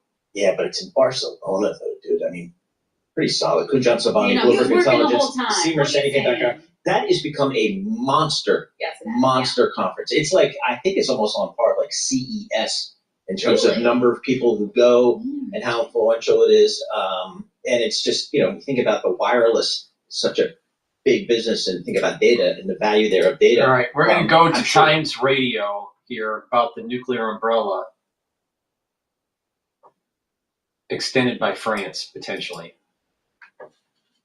Last night, an address to the nation, a formal address to the nation, that he would now open a debate on extending the French nuclear umbrella, as he called it, to other European countries. Germany has expressed an interest in this. So somehow France's vital interest will be extended to include a threat to the rest of Europe. Is 7 minutes past 6. There are two countries with nuclear deterrence in Europe. The UK is, of course, one of them, but the Times this morning reveals the extent that the UK needs America to make its Trident missile work. We use American-built missiles, and we need American maintenance and support. Given the way the US has been moving away from us under Donald Trump, the UK is now being urged to work out how to make our deterrent truly independent.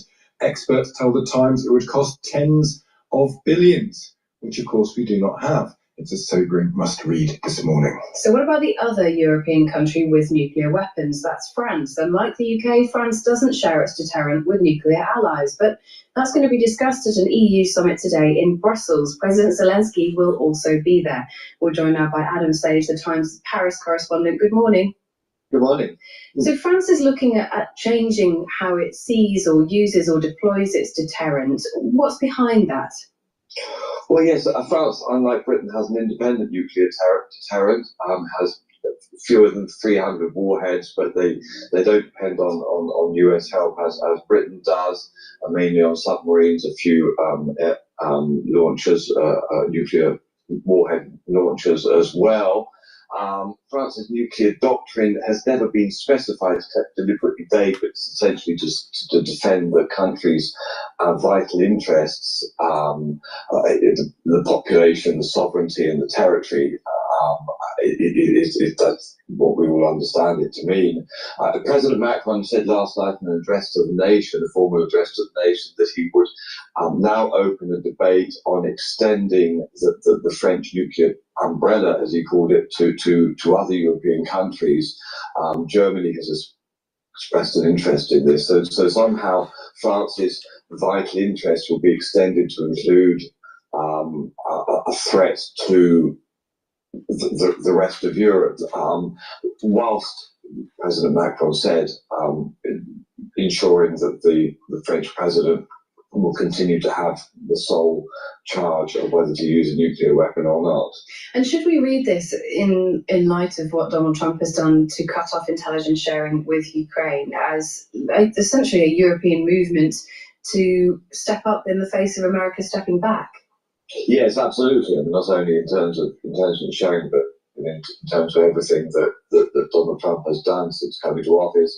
President Macron said last night that the United States remains our ally, and he hopes that America will continue to stand by Europe. But if that isn't the case, then Europe has to take its own destiny into its hands. He's calling for more defence spending, as indeed pretty much everyone else in Europe. He's also bringing together chiefs of staffs of countries that might be prepared to put troops on the ground in Ukraine, or at least back a European peace plan for Ukraine next week. And indeed, the nuclear proposal comes in this context. What if America pulls out? What if America is no longer a reliable ally? What if America's nuclear deterrent no longer covers Europe? How to keep Europe safe? Well, one option is obviously to extend the French and perhaps British nuclear deterrent to Europe, although it's not an easy matter by any means, and it's contested. Obviously, President Zelensky is there at that meeting. Is there any discussion or possibility that the French could also be talking about extending that nuclear umbrella to Ukraine too? Not that I've heard at the moment. The terms, I mean, President Macron said last night, I'm going to open a debate on it, so that says what it says. There was nothing very concrete. My understanding is that at the moment, no, there is of course talk of Ukraine joining the European Union if France was to extend the notion of its vital interests to the European Union, and Ukraine was part of the European Union, then that might be the case, but that's very, very far down the line at the moment. Was there anything else overnight from President Macron in terms of the next steps with Donald Trump? We understand that there is a possibility that both Macron and Keir Starmer and President Zelensky potentially could go to Washington to try and finalise the minerals deal and some kind of security guarantee with Donald Trump in the next week or so. How likely is that, do you think? That was announced by a French government spokesperson yesterday and then promptly refuted by the Elysee, so there's obviously some confusion over that. It's in the air, but it hasn't been decided, I think is probably the answer. Yeah, I wonder if it's because Donald Trump hasn't yet decided whether to welcome them over there to DC. Adam Sage, Times Paris correspondent, really appreciate your take this morning. Thank you. Do you think that they'll need some sort of guarantees from Trump before they go there? I mean, Zelensky clearly will maybe Zelensky just has to take what he's given. Maybe that's the world he lives in. But presumably Macron and Starmer needs to be careful.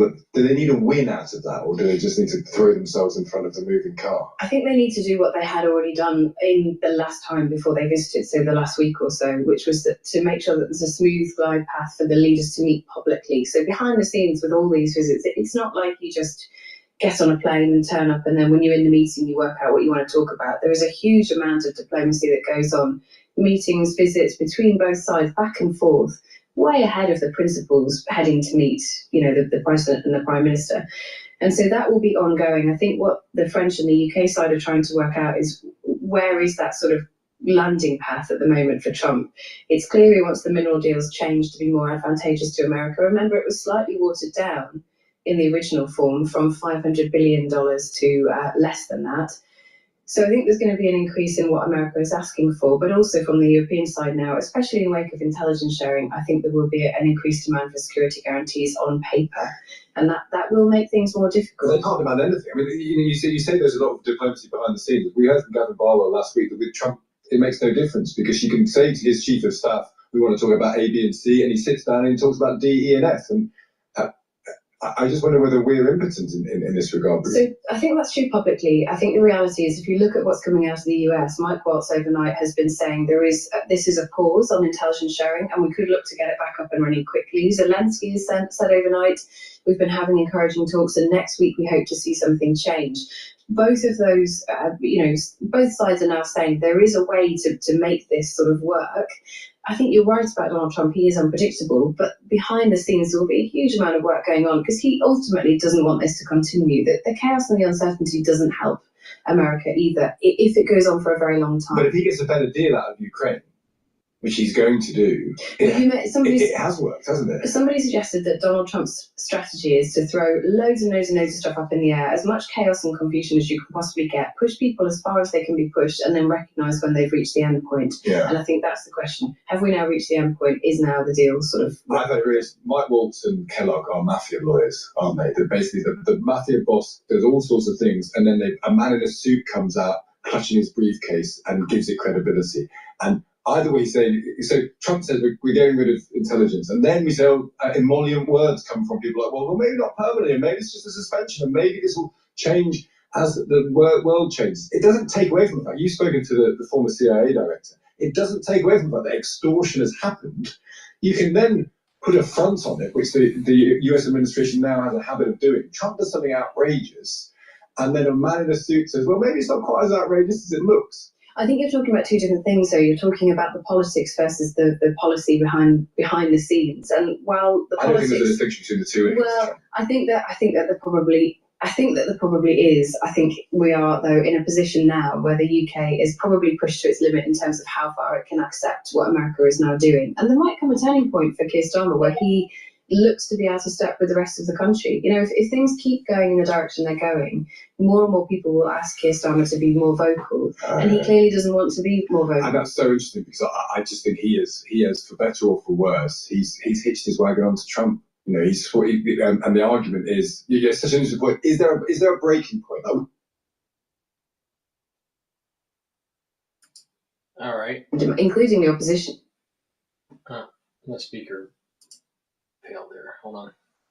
So if they're all scared of Trump, I mean, I don't understand why the speaker. Suppose, but maybe what are the British people? Do they feel? Will they get tired of just taking Trump's position? I mean, you let us know what you make of this, because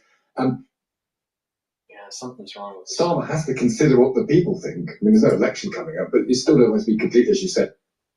Hopefully. President Macron said last night in an address to the nation, a formal address to the nation, that... All right, there was an issue with the speaker. For the ones that are watching the live stream on Rumble and on YouTube, I have X Spaces open. Please, if you have a question, just ask for the mic. I'll let you on. Or you can give me your opinion about what's going on in the news. You know, this is an interactive show. So if you have any comments, please join X. You can just listen in or just ask for the mic and you would be live and you can tell me your comments. For the ones that are in X Spaces, don't be shy if you want to make comments. All right, with that, let me go to a different video here. All right, an empty promise can't happen, won't happen. So this is fact checking with most likely with what Trump is saying with the economy. But before we do that, please go to my store, the-studio-reykjavik.com. Get the vitamin D and the K2. This is a great stack for your cardiovascular health and your bone health. It's a dual purpose. So let's talk about bone health. All right. As you get older, you start to lose bone density. So you need to do resistance training to build up bone density. You can improve that buildup of bone density by taking D3 and K2 together. All right. They will help with absorbing the calcium. The resistance training is going to help create the growth signals to deposit more bone through osteoblasts. You have osteoblasts and osteoclasts. Osteoblasts are cells that are in your bone that deposit bone matrix. Osteoclasts eat bone. When you get older, you have more osteoclasts than blasts. But if you do resistance training and you take the K2 and the D3, you're creating more osteoblasts. And over time, you're going to deposit more bone. So it's really important, especially when you get older. Take calcium supplements or drink milk. That's how I get my calcium. All right. K2 and D3 stack also helps with cardiovascular health. How? By reducing the chances of calcium depositing around plaque that's already formed. All right. So please take the D3 and the K2 together, do some resistance training, and it's a dual purpose. You're helping with your cardiovascular health, and your bone health. Please go to my store, the-studio-reykjavik.com. Let's talk about another great dual-purpose supplement that you can stack with the D3 and the K2, and that's olive leaf extract. Olive leaf extract will bring down inflammation, so it's going to help with the immune system and your cardiovascular system, but it also helps to bring down LDL levels and increase your HDL levels. That means your total cholesterol is improving. Lower LDL levels means less oxidation of LDL that forms plaque. So you're taking the K2, the D3, and the olive leaf extract together, you're bringing down inflammation, you're bringing down LDL levels, you're reducing the chances of LDL being oxidized, and you're reducing the calcium depositing around the plaque. That's very important for your cardiovascular health. Now, again, it's about a holistic approach. It's the proper supplementation, the proper stacking, proper diet, proper exercise. You need to do some cardio, you need to do resistance training, you need to do balancing exercises to activate those neurons. You need to do stretching. Those also activate your neurons and help with your joints and your muscles. And proper sleep, learn new things, detoxify your body regularly. When you do this in a holistic approach, you're going to heal your body. All right? So just pay attention. This protocol works. Please go to my store, the-studio-reykjavik.com. Take the olive leaf extract, the D3 and the K2 together to help with your cardiovascular health. And the D3 and the K2 work really well when you do resistance training and you take in the calcium to deposit more bone matrix. Very important, especially for women that are postmenopausal. So please go to my store, the-studio-reykjavik.com, get that stack. And guys, when you get older, your bone density declines too. It just declines slower than women. So it's important that you do the resistance training and you do the right supplementation. Please go to my store, use discount 5 and you get $5 off. All right, let's go to MSNBC. Looks like they're doing fact checks. We believe every day unlocks unlimited possibilities. Spectrum transforms your gaming experience into a galaxy of adventures, and with super reliable internet speeds, you're always front row to the entertainment you love. Switch to Spectrum Internet Premier. We're taking a closer look at President Trump's joint address to Congress. Steve Ratner is back with more fact checks. There are a lot, Steve. First up, President Trump doubled down on one of his biggest campaign promises, which is making his 2017 tax cuts permanent. Watch. We're seeking permanent income tax cuts all across the board. And to get urgently needed relief to Americans hit especially hard by inflation, I'm calling for no tax on tips, no tax on overtime, and no tax on Social Security benefits for our great seniors. And I also want to make interest payments on car loans tax deductible, but only if the car is made in America. Okay. So, Steve, you say that's impossible to do with the House Republicans' budget proposal. Yeah, look, Trump hands out tax cuts like they were Halloween candy, but then at some point, you got to deal with the reality of what that all adds up to. So let's take a look at the reality. The chickens are coming home to roost on that. So he's talking about no tax on Social Security, no tax on overtime, no tax on tips, no tax on interest loans on cars made here. These are billions and billions of dollars of tax cuts. Simply extending his existing tax cuts, the ones that he passed in 2017, down here would cost over $4 trillion. The House Budget Committee has only allocated $4.5 trillion for all the tax cuts. So you could do this, which he's completely committed to, but how the rest of this happens, including a full deduction of the state and local taxes, it is impossible. This is almost $8 trillion worth of tax cuts. So this is an empty promise, can't happen, won't happen. And one of the things that drew, well, let's say, shock, surprise, some mockery from the address the other night was President Trump, given what you've laid out there, promising to balance the budget. Here's that moment from the address. And in the near future, I want to do what has not been done in 24 years, balance the federal budget. We're going to balance it. Steve, how does he plan to do that? Well, first of all, in his first term, he planned not only to balance the budget, but to pay off all the national debt. That didn't work so well. He added a ton of national debt.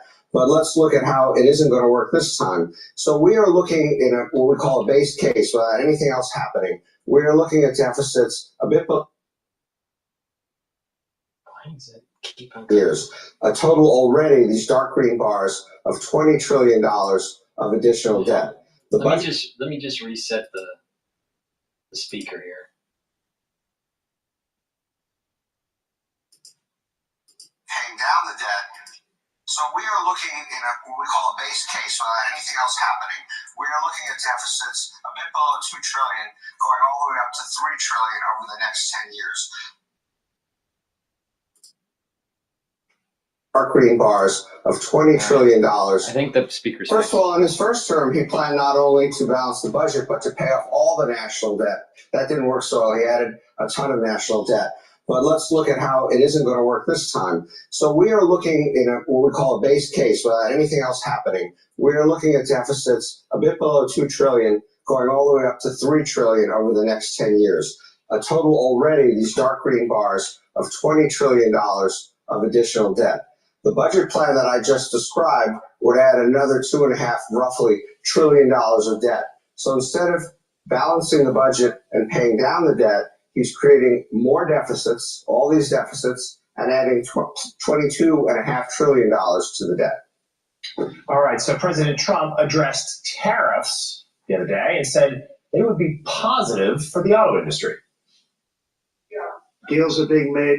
Never seen. That's a combination of the election win and tariffs. It's a beautiful word, isn't it? That, along with our other policies, will allow our auto industry to absolutely boom. It's going to boom. Spoke to the majors today, all three, the top people, and they're so excited.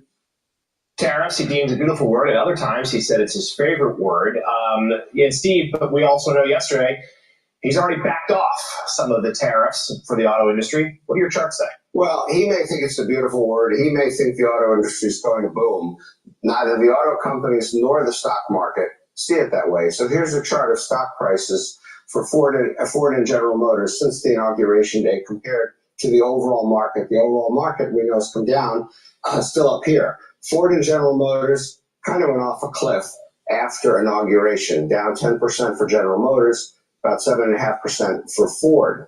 And here's a quote from the Ford CEO before yesterday: tariffs will blow a hole in the industry that we have never seen. And so he said in his speech just now that he had spoken to all three automakers and they were happy. Well, a day later, they called the White House and said, no, we're really not so happy. We need you to at least pause these tariffs and hopefully get rid of them. So Trump also touched on how tariffs, a different set of tariffs, may affect America's farm workers. Let's listen to some of that. Our new trade policy will also be great for the American farmer. I love the farmer. We will now be selling into our home market, the USA, because nobody is going to be able to compete with you. He later said that farmers go have fun, but Steve, you say that they'll lose a huge market to actually sell their goods. Well, he may love the farmers. I'm not so sure they love him at the moment. Let's just go back to Trump 1 for a second, because he also put tariffs on, as you remember then, and there were retaliatory tariffs. In 2018 and 19, the government collected a total of $50 billion from all the tariffs that we imposed on things coming into this country. We then gave back $24.5 billion to the farmers to compensate them for their lost exports. So that did not go so well. Let's see why. We export a huge amount of soybeans, 7.7 billion, and even more of corn, 13.1 billion. We export virtually none of it. So if we lose these exports, this stuff stays in the American market. Americans are already buying all the soybeans and corn they want to buy.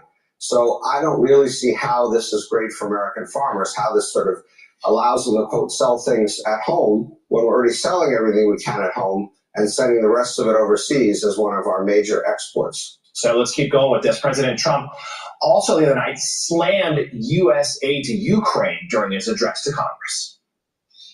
We've spent perhaps $350 billion, like taking candy from a baby. That's what happened.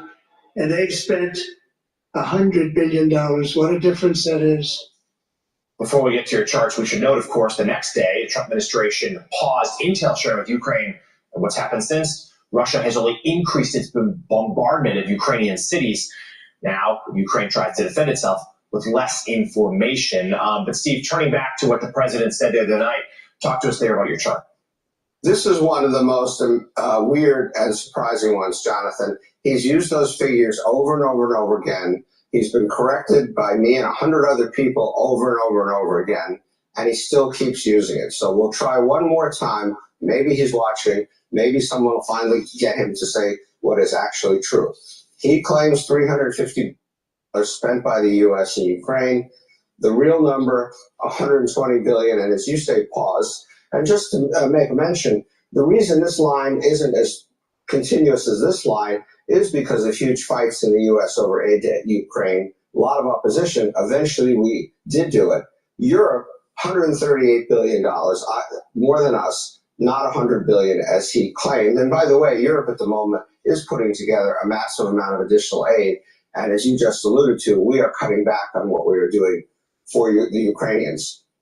And lastly, President Trump touted Elon Musk's Department of Government Efficiency during his address. Here's what Trump claimed. We found hundreds of billions of dollars of fraud. All right, Steve, has Doge found anywhere near as much fraud as Trump claims?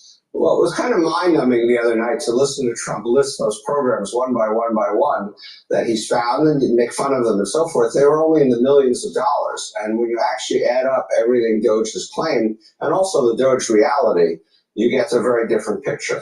So on February 17th, Doge claimed that they had found $8.5 billion, not hundreds of $105 billion on the Doge clock for savings. All right. So wasteful spending of $105 billion, and a subset of that is direct fraud. All right, let's see what this clown says. It's $8.5 billion of savings. I'm not going to go through this whole chart, but basically a bunch of that stuff just disappeared from their website. $2.7 billion here, for example. And when you get down to the bottom, at the moment anyway, all Doge is claiming is $2.3 billion for contracts that have been terminated and another $2.5 billion that they say they're in the middle of doing. And so $4.8 billion of total fraud, so-called fraud or contracts canceled, so forth, less than what they said at the beginning. And obviously just like the tiniest little fraction of what Trump claims they have found. No, just a great fact check. Point by point from Morning Joe economic analyst. Wait. I want to roll that back. I want to see what exactly was said. All right, let's find out. Let's see here. Musk's Department of Government Efficiency during his address. Here's what Trump claimed. We found hundreds of billions of dollars of fraud. All right, Steve. Hundreds of billions of dollars of fraud. And Doge on their clock has stated that they have 109 billion of savings found. Now, it depends on the definition of fraud.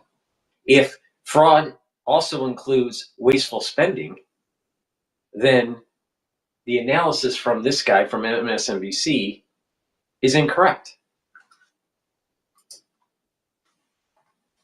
Has Doge found anywhere near as much fraud as Trump claims? Depends on the Well, it was definition kind of of fraud. mind-numbing the other night to listen to Trump list those programs one by one that he's found and you make fun of them and so forth. They were only in the millions of dollars. And when you actually add up everything Doge has claimed and also the Doge reality, you get a very different picture. So on February 17th, Doge claimed that they had found $8.5 billion, not hundreds of billions, $8.5 billion of savings. I'm not going to go through this whole chart. Yeah, but that was when they basically, were that was in real time. That's what they found at that moment in time. He's taken the February 17th date. Just disappeared from their website, $2.7 billion here, for example. And when you get down to the bottom, at the moment anyway, all Doge is claiming is $2.3 billion from contracts that have been terminated and another $2.5 billion that they say they're in the middle of doing. And so $4.8 billion of total fraud. What it is it's the definition of fraud, right? There is malicious fraud, and then there is unmalicious fraud through just wasteful spending. That's fraud of a different kind. I think it's a definition of what fraud means. It's whatever.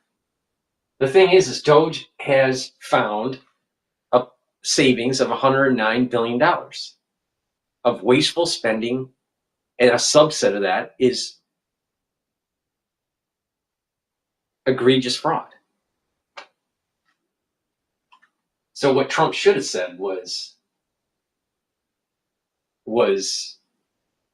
wasteful spending or fraud. But the way Trump talks, I mean, the question is, should we be paying for, let's say, circumcisions in a different country? Well, that seems to be fraud of a different kind, a different variety. That's wasteful spending of American taxpayer dollars. We give our tax-paying dollars to the federal government, and it is under the assumption that they're going to spend it wisely. If they don't spend it wisely and they give it to special NGOs and there's some kickbacks and stuff, that's fraudulent activity. That whole apparatus. If there was a kickback because of, let's say, a certain amount of money that was given out to an NGO, that's fraud. That grant 100% should not have been done. So it's the way that Trump talks. He's a little loose with the terms that he uses, but there's fraudulent activity. There's fraudulent activity that's going on, but it's even worse. It's wasteful spending. It's wasteful spending of taxpaying dollars. And Doge found $109 billion at this moment in time with their Doge clock. I mean, they're being very transparent. And if they find something that they think is fraudulent or wasteful spending, and it ends up that it's not, then they take it off. So they're self-correcting. It's not they're lying. They're self-correcting. They're trying to unravel a huge network of payments that Congress should have been doing but wasn't willing to do. But, once again, on MSNBC, Trump can't do anything right. All right. This is live with Trump to lift tariffs for Mexico on certain goods. What's going on here? Sharing this post with you once again, saying that President Trump has spoken with the president of Mexico and now agreeing that Mexico will not be required to pay tariffs on anything that falls under the USMCA agreement. That agreement lasts until April 2nd, saying that he did this out of respect for Mexican President Sheinbaum, stating that their relationship is a very good one and that the United States and Mexico are working together along the border to combat immigration and stopping fentanyl. Now, this also comes as President Trump put a 10% tariff on imports from China, and that rate has doubled to 20%. So we did want to share the very latest news with you as we continue to follow all of the developments on tariffs. We also want to share this live look with you as we are expecting Democratic senators to discuss closing the Department of Education. That briefing is set to get underway shortly. No timeline specifically that they shared with us, but we did want to let you know we are monitoring this live event, and of course we'll bring you all of those discussions once they do get underway. In the meantime, we're going to head back to our live coverage on the attempted moon landing that is set to take place in just about 30 minutes. We also want to let you know that we have this streaming on our YouTube page without commercial interruptions. All right, let's go to Bloomberg and the CBC, would send a the message CBS that News. President Trump doesn't care about opportunity for all kids. She says the only way the department could be abolished is through Congress, and that lawmakers must make clear to the president that the federal government will not, quote, abdicate its responsibility to all children, students, and working families. Wendy Gillette, CBS News. A school bus crash in western Pennsylvania sent 2 students and the driver to the hospital. The cause is under investigation. This parent was driving right behind the bus. I watched it, waiting to see brake lights, right? But there weren't any.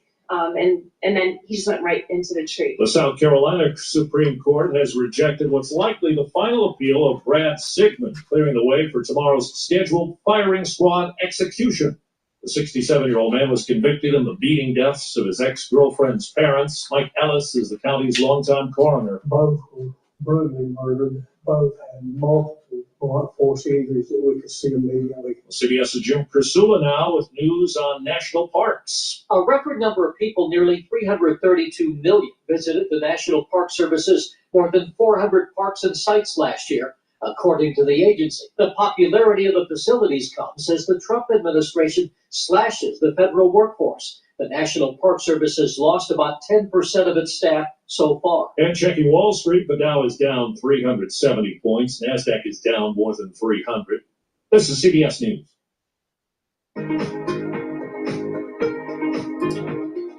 Okay, while we wait for Bloomberg to come back online, please go to my store, the-studio-reykjavik.com. Get the structural nano silver gel. I have it in the tube form or in the quick dispenser. Have some at work, have some at home. You never know when you need it. It's a dual purpose product. It'll help to heal a cut, an abrasion, or a minor burn quicker. You can use it as a skincare, use it every day, put it on at night, exfoliate in the morning. You can use it as an aftershave. Guys, after you shave, put it on your face. It'll soothe that shaving razor burn feel. Women, if you're shaving your legs, put this on your legs after you shave to reduce the razor burn. Also, if someone isn't feeling well around you or you're not feeling well, guess what? Put it on your hands, around your mouth, around your nose, around your eyes, around your ears. Lightly coat your nostrils. It'll stay active for 5.5 hours. Please go to my store, the-studio-reykjavik.com. Get the structural nano silver gel. It's a dual purpose product. It's also part of my skincare anti-aging box line. So you can also get it in there. Please go to my store, the-studio-reykjavik.com. Use discount 5 and you get $5 off. Now, I also want to talk about people that need to take care of their cardiovascular health, right? Certain supplements that will help to bring down LDL and increase your HDL levels. One of those supplements that I have is omega-3. This is a very high quality omega-3. You should be taking this every day. What it does is it brings down systemic inflammation, but it also helps to bring down LDL levels and increase your HDL levels. That means that you are reducing the chance of plaque buildup. And this helps to prevent red blood cells from sticking too much. So it's reducing clot formation. Omega-3 stacks really well with olive leaf extract. So please go to my store, the-studio-reykjavik.com. Get the omega-3, take it every day, and improve your cardiovascular health. Also do proper diet, proper exercise. That's really important for your vascular system. Use discount 5 and you get $5 off. Trump says he will exempt Mexico from his new 25% tariffs on goods and services under the USMCA trade agreement, along with autos in Canada. That covers a lot. The markets are losing anyway, and we'll discuss the fallout coming up with our political panel. Rick Davis and Brad Howard with us for the hour. A federal judge blocks another freeze on loans and grants. We'll have more on the legal action with Bloomberg's Greg Stohr. Talk about the latest on Doge and the spending battle on Capitol Hill with Bloomberg's Mike Dorning. And we've got a private moon landing on our hands. Happens this hour, a second moonshot for Intuitive Machines. Less than a half hour away. We'll do it live with Keith Cowan from NASA Watch. It's all after a look at Wall Street. We'll start right there, right now, on another down day in the markets with Charlie Pellet in New York. Hey, Charlie. Well, hello there, Joe Matthew. Not just a down day, but we are at the lows of a session right now. Indeed, a very busy day, and you've got you covered. I got you covered on the markets here in New York. Do want to begin with a couple of headlines off the Bloomberg Professional Service involving trade and tariffs. Mexico's President Claudia Sheinbaum wrapping up a conversation with Donald Trump, saying President Trump saying that she did have a respectful call with Trump. Sheinbaum also says the U.S. tariff delay for Mexico will be until April 2nd, and she adds that Mexico will continue to work, joint work with the U.S. on migration and security. Again, developing story, those headlines, and yes, we got you covered on trade tariffs right here on Balance of Power.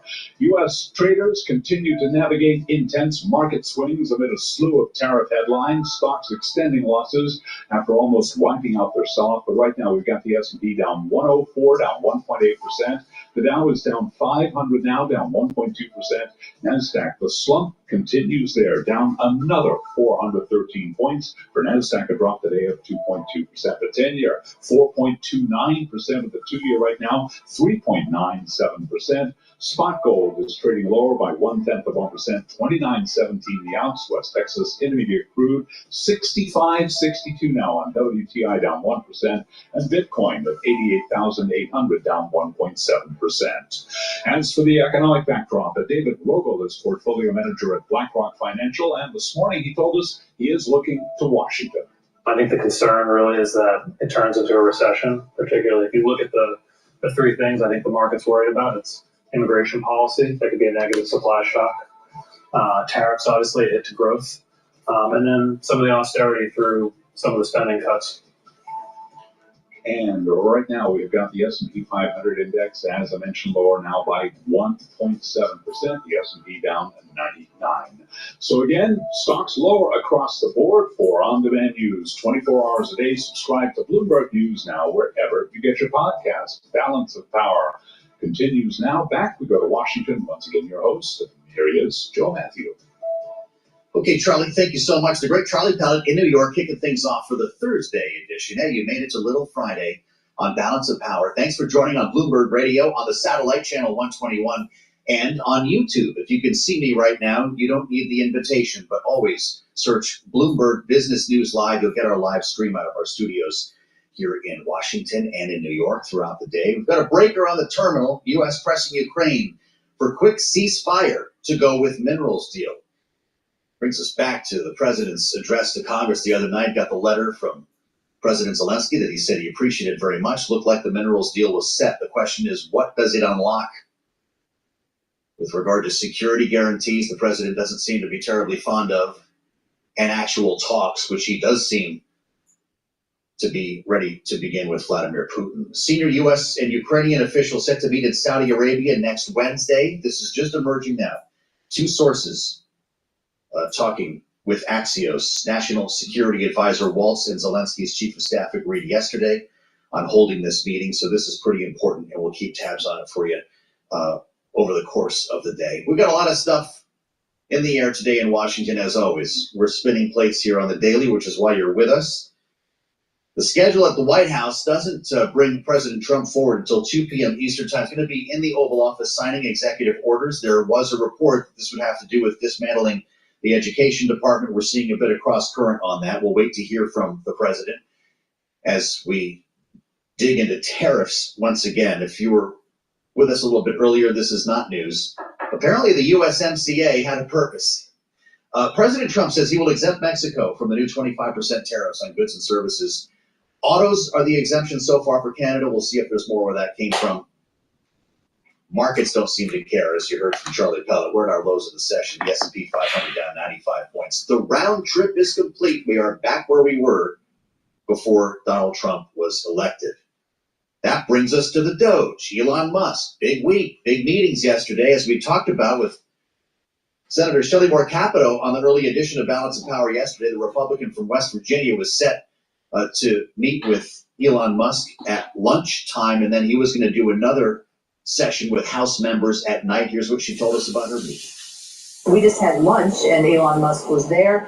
And if you listen to him logically talk about some of the waste, fraud, and abuse that they found in systems such as Social Security, where 15 people are getting paid off the same number, or 15 checks are being sent off the same number, things that make total common sense. This is where I think Doge has been extremely helpful and will continue to be, and even more so.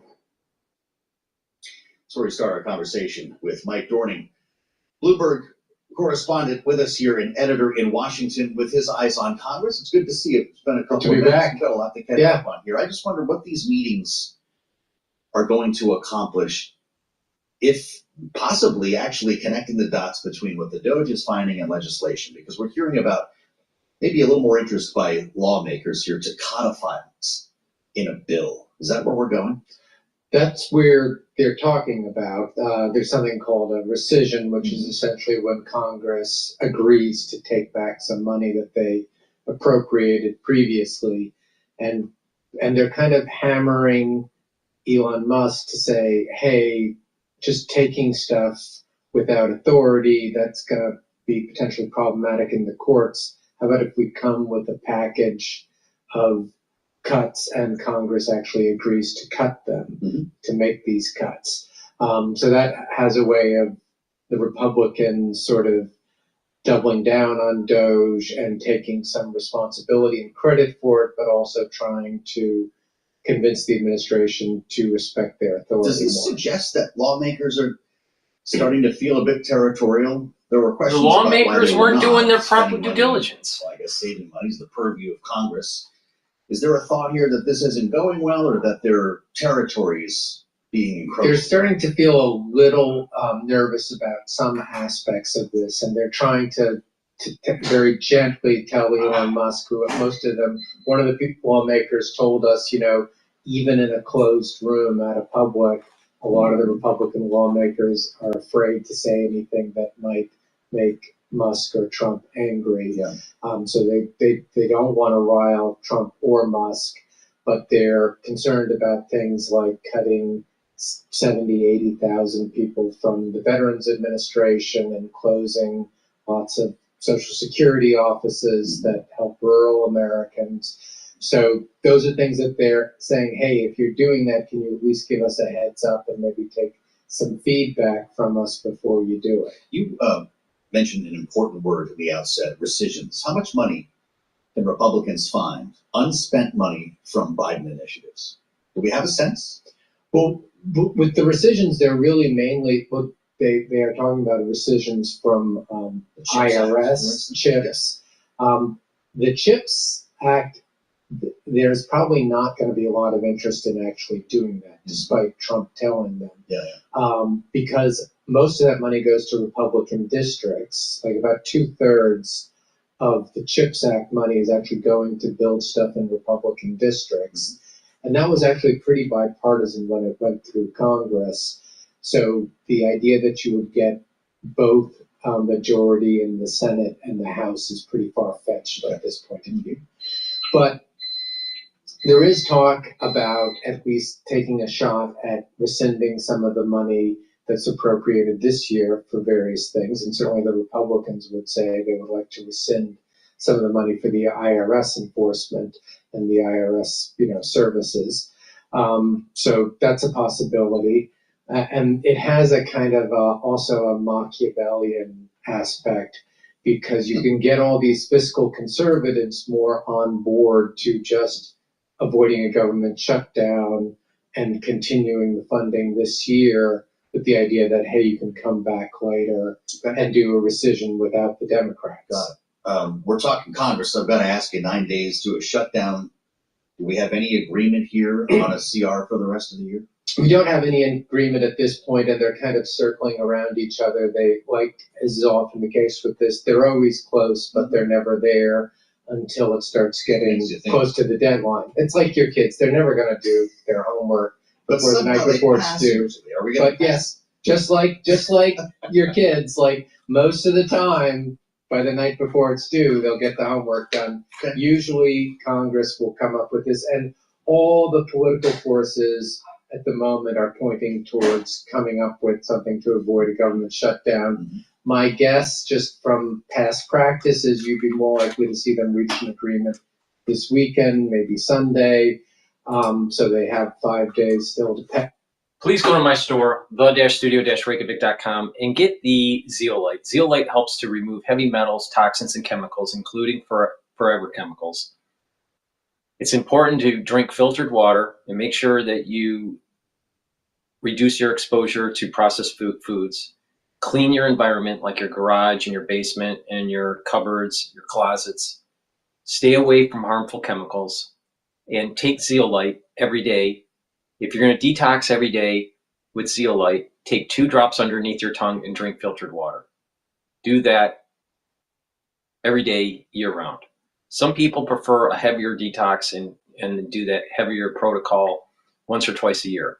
For those individuals, take about 5 small drops underneath your tongue, drink the filtered water, and then do that every day until the bottle is done, and do that once or twice a year for that protocol. It's important to take small drops, not a full dropper, but small drops. So 2 small drops if it's every day. And if you're doing a more intense detox protocol, do 5 small drops underneath your tongue and drink filtered water. But reducing your exposure at home is very important too. So please go to my store, the-studio-reykjavik.com. Take the zeolite, detoxify your body. You're going to be improving your endocrine system and your immune system, and the other systems in your body that have built up toxins. So please go to my store and get the zeolite. NAC is a great supplement to add to your stack. Many people that are, I would call them the anti-aging gurus, right, have found lots of benefits from taking NAC. I added it to my stack, and I'm noticing benefits from it. So I put it on my store so you can add it to your stack. NAC is really important to take. Why? It boosts up your glutathione levels. Glutathione is really important to soak up free radicals. The more ways you soak up free radicals, the better. C60 is a great way. It's a very potent antioxidant, but soaking up free radicals in different ways at the same time is synergistic. So, it's additive. So the reality of the situation here is that NAC boosts up the glutathione levels, so you're going to soak up more free radicals. You can stack it with C60, and NAC also helps to detoxify your liver and your kidney. And NAC helps to calm your central nervous system. It reduces anxiety. And NAC helps with lung health. That's pretty important, especially with what everyone went through, like 5 years ago. So please go to my store, the-studio-reykjavik.com. Get the NAC, help with your lung health, help with your kidney and your liver detox, calm your central nervous system, reduce anxiety. And when you're reducing the anxiety, you're going to have lower cortisol levels. So that's going to help with your immune system. And NAC boosts up your glutathione levels, so you're soaking up free radicals. This is a great supplement. Take it every day. Go to my store, the-studio-reykjavik.com. Get the NAC.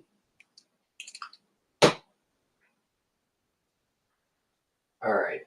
Bloomberg is still on break here, so let's see. Let's go to Times Radio. They're talking about Article 5. Is it dead in a post-NATO era? I think that we are actually now in a post-NATO environment. Everyone's heard of it.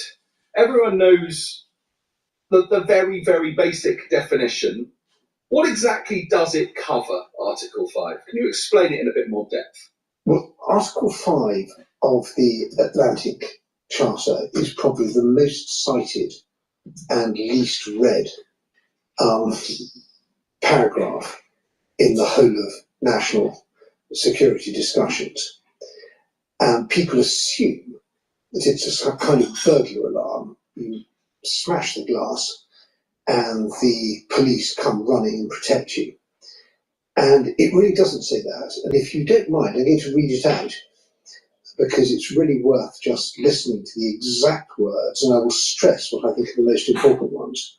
The parties agree that an armed attack against one or more of them in Europe or North America shall be considered an attack against them all, and consequently they agree that if such an armed attack occurs, each of them, in exercise of the right of individual or collective self-defense recognised by Article 51 of the Charter of the United Nations, will assist the party or parties so attacked by taking forthwith, individually and in concert with other parties, such action as it deems necessary, including the use of armed force, to restore and maintain the security of the North Atlantic area. That's the first paragraph of Article 5. Now, the key words in that are such action as it deems necessary. There's no requirement to do anything. It's a permissive clause that gives you the right under international law to respond to an attack on another NATO member. But if you choose to issue a cross-press release, well, that's the action that you've deemed necessary. And you can do that and nobody can criticise you for it. Wow. A huge element of ambiguity, perhaps, that people just don't realise, and presumably why people like you have been writing pieces suggesting Article 5 is under threat given the messaging coming out from Donald Trump in really over the last 10 years or so. I think that we are actually now in a post-NATO environment. The key letter in the North Atlantic Treaty Organisation is the A for Atlantic. I think what we've now really got is the European Treaty Organisation, maybe the Canadians sort of hanging in there. But the message that from the Trump White House is absolutely clear, that they do not see it as the main, the duty of the United States to be the main guarantor of European security. Maybe they will act as a backstop in some circumstances, but the message from Secretary of Defense Hegseth and from Trump himself is, guys, you're rich, fix your own shit. And that's what we need to do. So we're now in an era where we may want to use Article 5 to defend each other here in Europe, and for European community members, European Union members. There's also a clause in the EU constitution which gives called the solidarity clause. But the idea that the Americans are going to come to the rescue is basically over. I had written in preparation for this interview, the question, what are the circumstances under which the US would not step in? And I guess the way you just answered makes me want to change it to what are the circumstances where you imagine the US would step in under Donald Trump? Well, I think that there's a view in Washington that Eastern Europe is basically Russia's sphere of influence. And one person quite close to the Trump camp said to me a few months ago, please tell your friends that if they think the United States will risk nuclear war for a field in southern Lithuania, they're very much mistaken.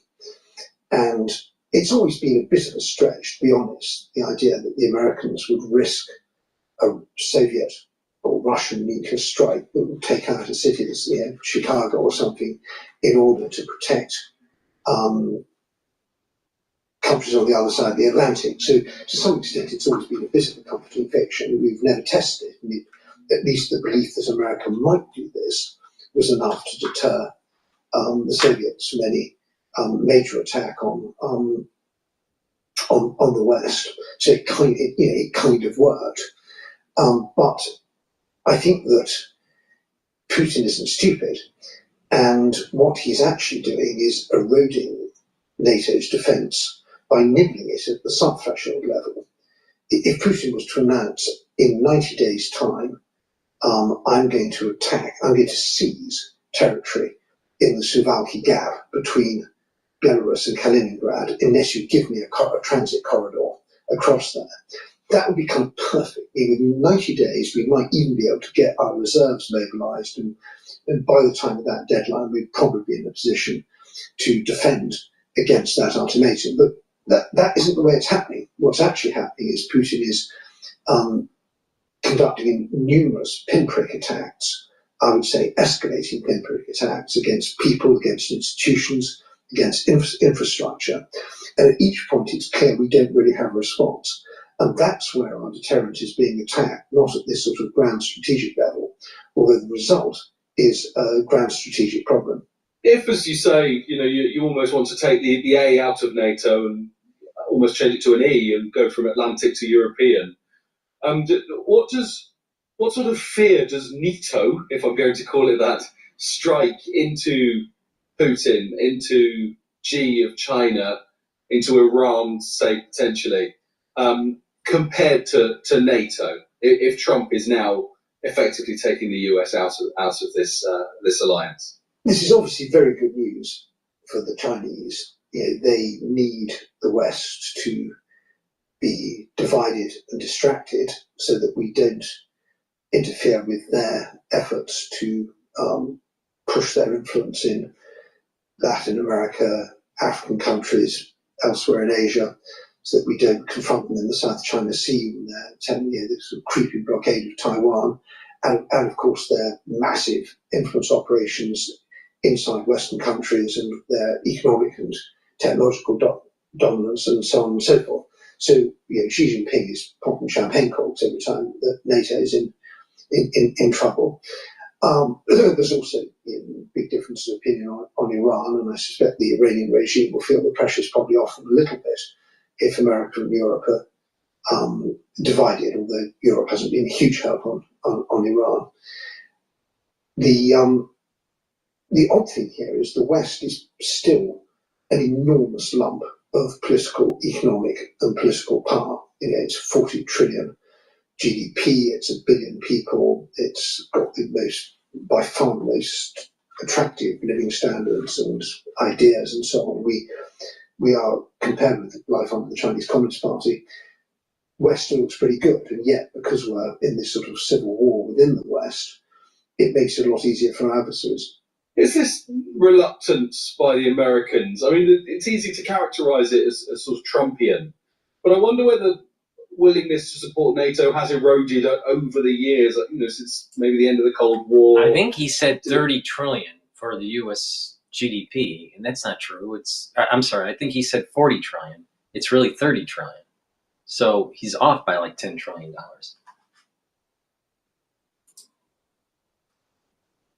And more obvious during the war on terror, is this a George W. Bush thing, for example? Is this where it all began, or are we just looking at Trump and thinking this is a new level again? The Americans have been complaining since the 1950s about European unwillingness to spend money on defence. And the Europeans have always scrimped. And we are reaping the consequences of that. There was a huge appetite in the 1990s to extract the peace dividend. And we just decided that we weren't going to worry about China, and we weren't going to worry about Russia, and we weren't going to worry about the social and economic benefits of strong defence. And so we've slimmed down, hollowed out our armed forces. And the Americans are quite right to be cross about that. And when I went door knocking in Pennsylvania for the Harris campaign nearly 6 months ago, I talked to people who said, look, I get 2 weeks vacation, the Europeans get 6. Why are we paying in America for the defence of Europe, which is bigger and richer than we are? And that's a very reasonable question. Now, the answer is that it benefits the United States to have the Europeans as their closest allies. If you want to stand up to China, you've got a much better chance of doing it if you've got allies on your side than if you try and do it just as the United States. But that argument has basically fizzled and I've talked to people in the Trump campaign who said, when I said, don't you need Europe as an ally? They said, Europe, ally? Seriously? Against China? Useless. So they didn't take that argument seriously, and the American people, in their wisdom, agreed with them. And so now we face, I think, in the long term, for America, this is terrible. They're losing their allies, and that was what was this kind of American soft empire based on values and cooperation was the foundation of American power.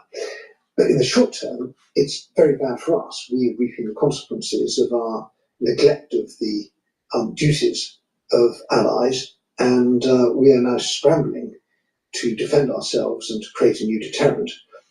And we don't really have the time to do it because our enemies are ready and we're not. Just finally, Edward, I want to take you back. It is linked to what you were just saying, but also to your first answer about Article 5 and the fact that, you know, if you wanted a press release, effectively might be enough to sort of play your role as an individual nation if Article 5 was invoked. And that is to say that, you know, the US perhaps not joining in the European conflict is one thing, but is there a concern that it could actually block NATO members from working autonomously, even potentially from going to war? I mean, yes, you know, Trident presumably could they remotely disable Trident, for example, the Britain's nuclear deterrent? Well, the answer is we don't know, but in theory, Trident is it hits its target by navigating through the stars, and even Donald Trump can't shift Sirius and the Great Bear. So we probably have a couple of years of a more or less independent deterrent, but those missiles need servicing, and they're American missiles. And in much shorter term, there's real worry now in countries like Norway, Denmark, Finland, and Poland, who've bought expensive American warplanes and missiles, that these won't work when they need them. Donald Trump's quite capable of saying, I don't want American weapons used in a border skirmish with Russia. What he regards as a border skirmish is an existential fight for survival for countries in the Baltic states or elsewhere in the region. And so I think we are going to see a lot of collapsing order books for the American arms companies, and they will put pressure on Trump, and he may reverse course. Really too late. This is a great time to be a European arms manufacturer offering genuinely independent kit that actually does what it says on the tin. Please go to my store, the-studio-reykjavik.com. Help support my work doing these live streams and help support your health. It's a win-win. Get the resveratrol. I've been taking resveratrol for decades. Resveratrol is an antioxidant. It's going to soak up free radicals. It's also going to help with the mitochondrial health. Your ATP will increase. And resveratrol helps to get rid of cells that are in senescence. Cells that are in senescence collect garbage. You don't want that. You want to get rid of them. Please go to my store, the-studio-reykjavik.com. Take resveratrol. And it stacks really well with like ubiquinol, NAD+, and C60. All right, this is a great stack right here.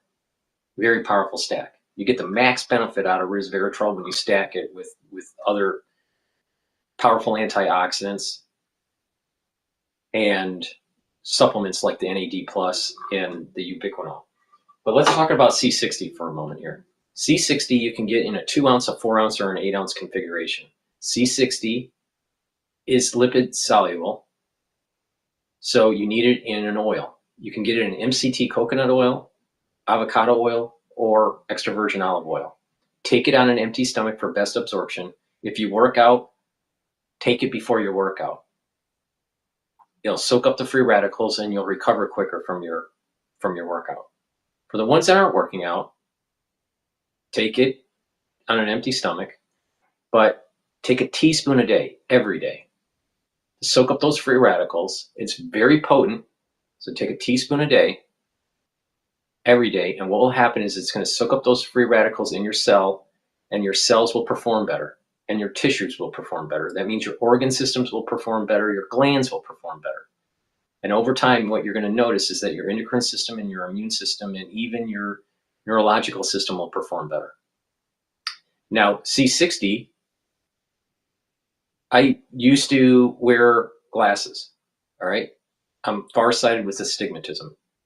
I started wearing glasses when I was 20 years old. 3 months after taking C60, I knew I did not need to wear glasses. Many people are seeing similar effects of this. All right. Now, C60 also helps to boost up your energy levels, because by soaking up those free radicals, your mitochondria will be healthier. So you're going to have more energy, more ATP. So your cells are going to perform better because it has more energy. And that energy source is ATP. Now, by bringing down that stress, the overall health of the cell is going to perform better.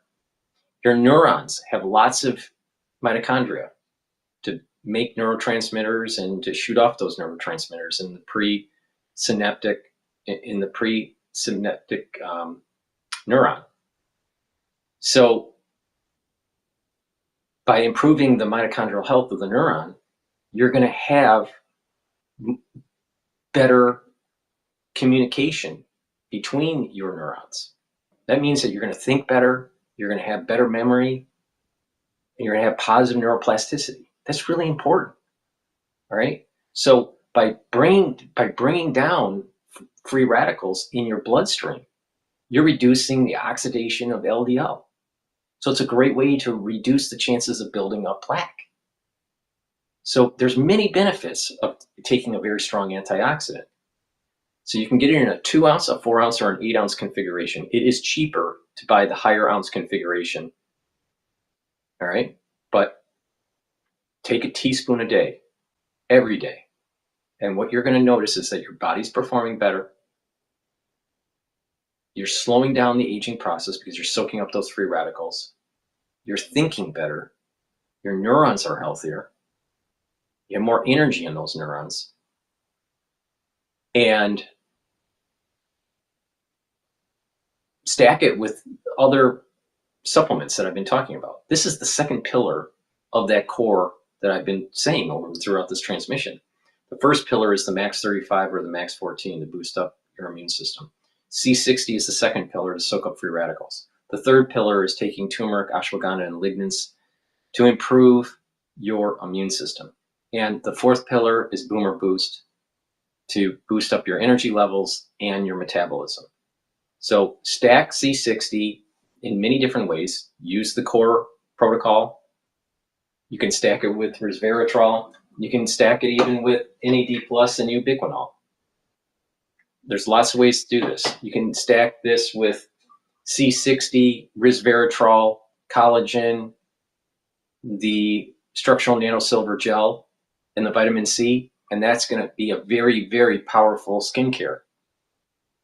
And you can get all of those that I just mentioned in my skincare box, advanced anti-aging box. So there's lots of ways to stack this, but C60 is extremely potent. You're not going to be able to find anything more potent. And take a teaspoon a day. All right. So please go to my store, the-studio-reykjavik.com. One C60 molecule, it's 60 carbon molecules that look like a soccer ball or a buckyball, or a fullerene is the technical term.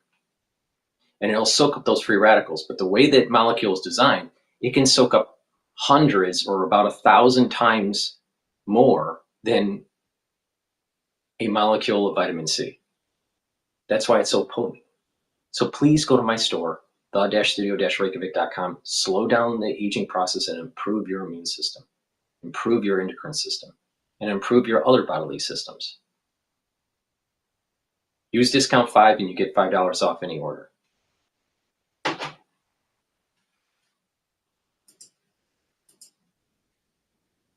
Expected landing. So let's hang tight. 9 minutes in here as we listen live from Master Control. Mission control, each one going through. They're shaping this. It's called shaping the spacecraft, and that's what they're doing right now. Is they're making sure all the things that turned off doing a moon don't landing need to be on, and everything's ready so that it can start doing the post-landing procedures. But the one thing we're not getting is the pretty picture, which most of us people want to see. That's right. Wouldn't that be satisfying right now? How long is it going to be on the surface conducting experiments, assuming they pulled this off, Keith? Well, usually they plan this. They look at if you look at the moon in the sky, you're looking for shadows, so you get the best relief when you're coming in, the best imagery, and then you plan it for at least one lunar day, which is, 28 days or so. Take that back a bit. It's got batteries and so forth. And they have all the prime tasks that are done before the sun goes down. Then it's dark for 2 weeks. Then it comes back.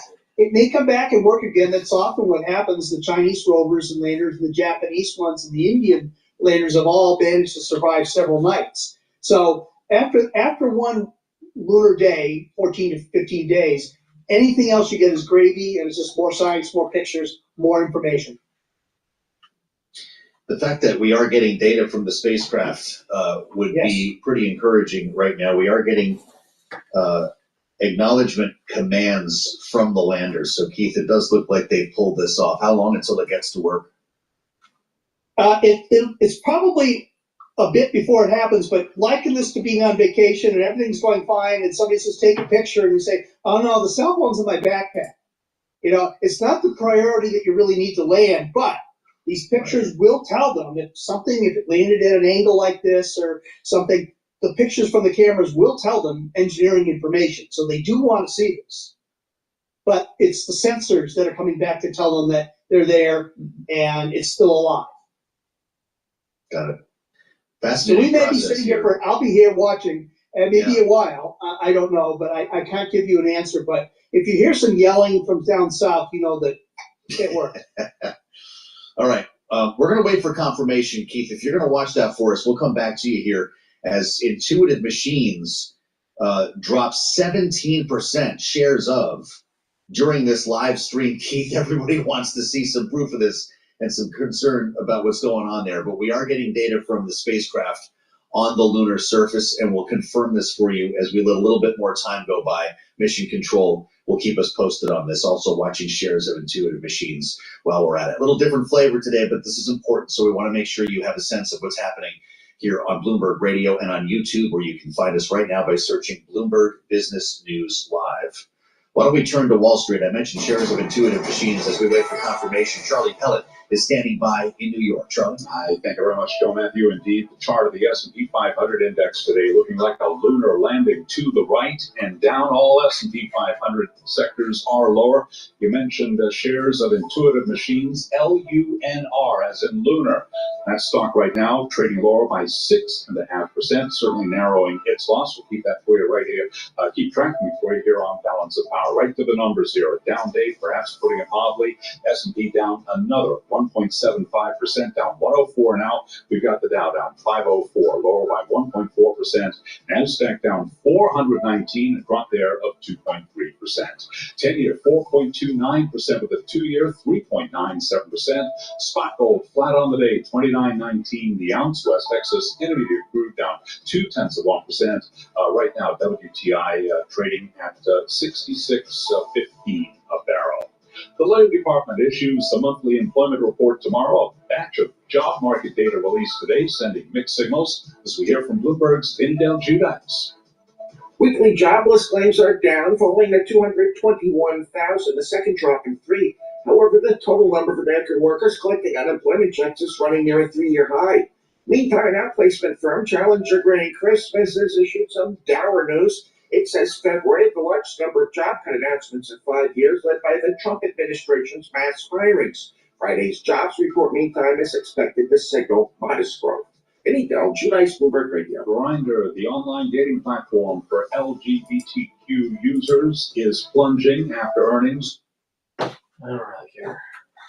Please go to my store, the-studio-reykjavik.com.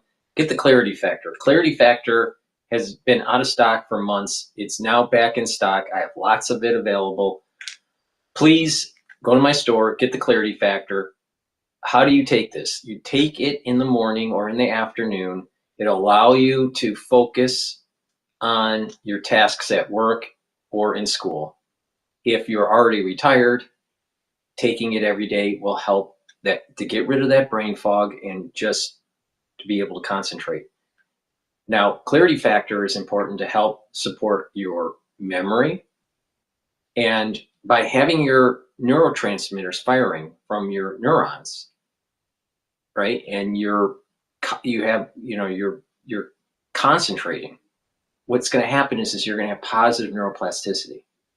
You have dendritic connections off of different neurons that they connect. The more of these connections, the faster you think, the better your memory. So this is really important to be able to do well in school and to do well at work and have, you know, high concentration. But not just that, when you get into your geriatric years, the better your neuroplasticity is, the better that positive neuroplasticity, the better off you will have in cognitive function in your later years in life. So it's really important to maintain and improve those connections, those dendritic connections between those neurons. So clarity factor is going to help with supporting that, supporting your memory, getting those neurotransmitters firing, and reducing that brain fog. Another thing that you should be doing is making sure you drink filtered water, because by drinking filtered water, you're getting rid of a lot of the bad particulates that are in your municipality water. I use Zero Water filtration system, right? You can get that on Amazon. It's pretty inexpensive. But the thing is it's very important to filter water. Some people, you know, do different methods. That's okay. But the thing is it's very important to filter your water.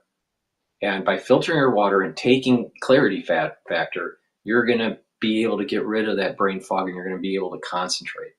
And getting those neurons firing and building those dendritic connections are really important for memory and into your geriatric years. Really important. So you should be taking it right now. I don't care what age you are. You know, you could be in your teens, 20s, 30s, 40s, 50s, 60s, 70s, 80s, 90s, 100. You should be taking clarity factor. Why? Because it's going to help with that, your neural health. So please go to my store, the-studio-reykjavik.com, get the clarity factor. If you have a very high cognitive function day or career, it's very important to take. Now, I recommend if you have a lot of cognitive function type work, then you should take this twice a day. You should take it in the morning and the mid-afternoon. So you'll be able to concentrate and get rid of that brain fog, but it's really also important to filter your water.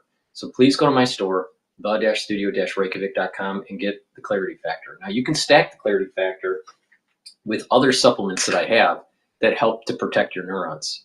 And that's the NAD plus and the ubiquinol. So let's talk about that for a sec. NAD plus helps to boost up your energy levels. It'll help to repair DNA damage in your cellular DNA or in your mitochondrial DNA. And NAD plus helps to protect your neurons. So take this every day to protect your neurons, really important, and to repair your DNA. Ubiquinol is the most bioavailable form of CoQ10 that you can buy. Now, ubiquinol, it's an antioxidant, so it's going to soak up free radicals. This stacks really well with C60. The different ways that you soak up those free radicals, the better off you're going to be. And ubiquinol helps to boost up those energy levels because you're improving the mitochondrial health. And ubiquinol is neuroprotective. So by stacking NAD plus and ubiquinol for neural health and the other benefits of healing your DNA damage and being an antioxidant, you're protecting your neurons, and you can stack it with clarity factor. And this is a very powerful stack for neural health. So please go to my store, the-studio-reykjavik.com, use discount 5, and you get $5 off. Do this every day to protect your neurons. It's really important. My father is in a nursing home, slowly dying, all right? And he has ischemic dementia. So that basically means that his blood flow to his brain was slowly decreasing, and eventually it got to the point where he had minor memory loss, and then it became worse, and then his writing was terrible, and then he stopped writing. He had lots of forgetfulness, and all of a sudden he stopped eating. He had to be hospitalized for more than 13 days. He almost died in the hospital. And now he's in a nursing home, slowly withering away. He can't communicate. And, it's very sad to see. And there's lots of cases around the world and around the country where you have a parent that has dementia, right? There's different types of dementia. At first, we thought that maybe my father, at the early stages of this, we thought maybe it was the early signs of Alzheimer's, but it wasn't. It was ischemic dementia. So the problem is you can't fix what he has. Those neurons are dead. So that's why it's so important to have better blood flow, exercise, watch your diet, look at it from a holistic point of view, and to take supplements where you're protecting your neurons. And by protecting your neurons and watching what you eat and having the proper exercise, you're going to have the better blood flow. And you're reducing the chances of having these types of problems that many people in their geriatric years have. He's now 82 years old and is slowly dying in a nursing home. And he doesn't recognize any of his family. So you don't want to fall into that trap. Please go to my store, the-studio-reykjavik.com, and get the supplements, protect your neurons. Get the Clarity Factor, get the ubiquinol, and get the NAD+. Protect your neurons. Do proper exercise, really important. Watch your diet, watch your weight, and be healthy. You can be healthy, all right? It's just that it takes diligence. Please go to my store, use discount 5, and you get $5 off any order.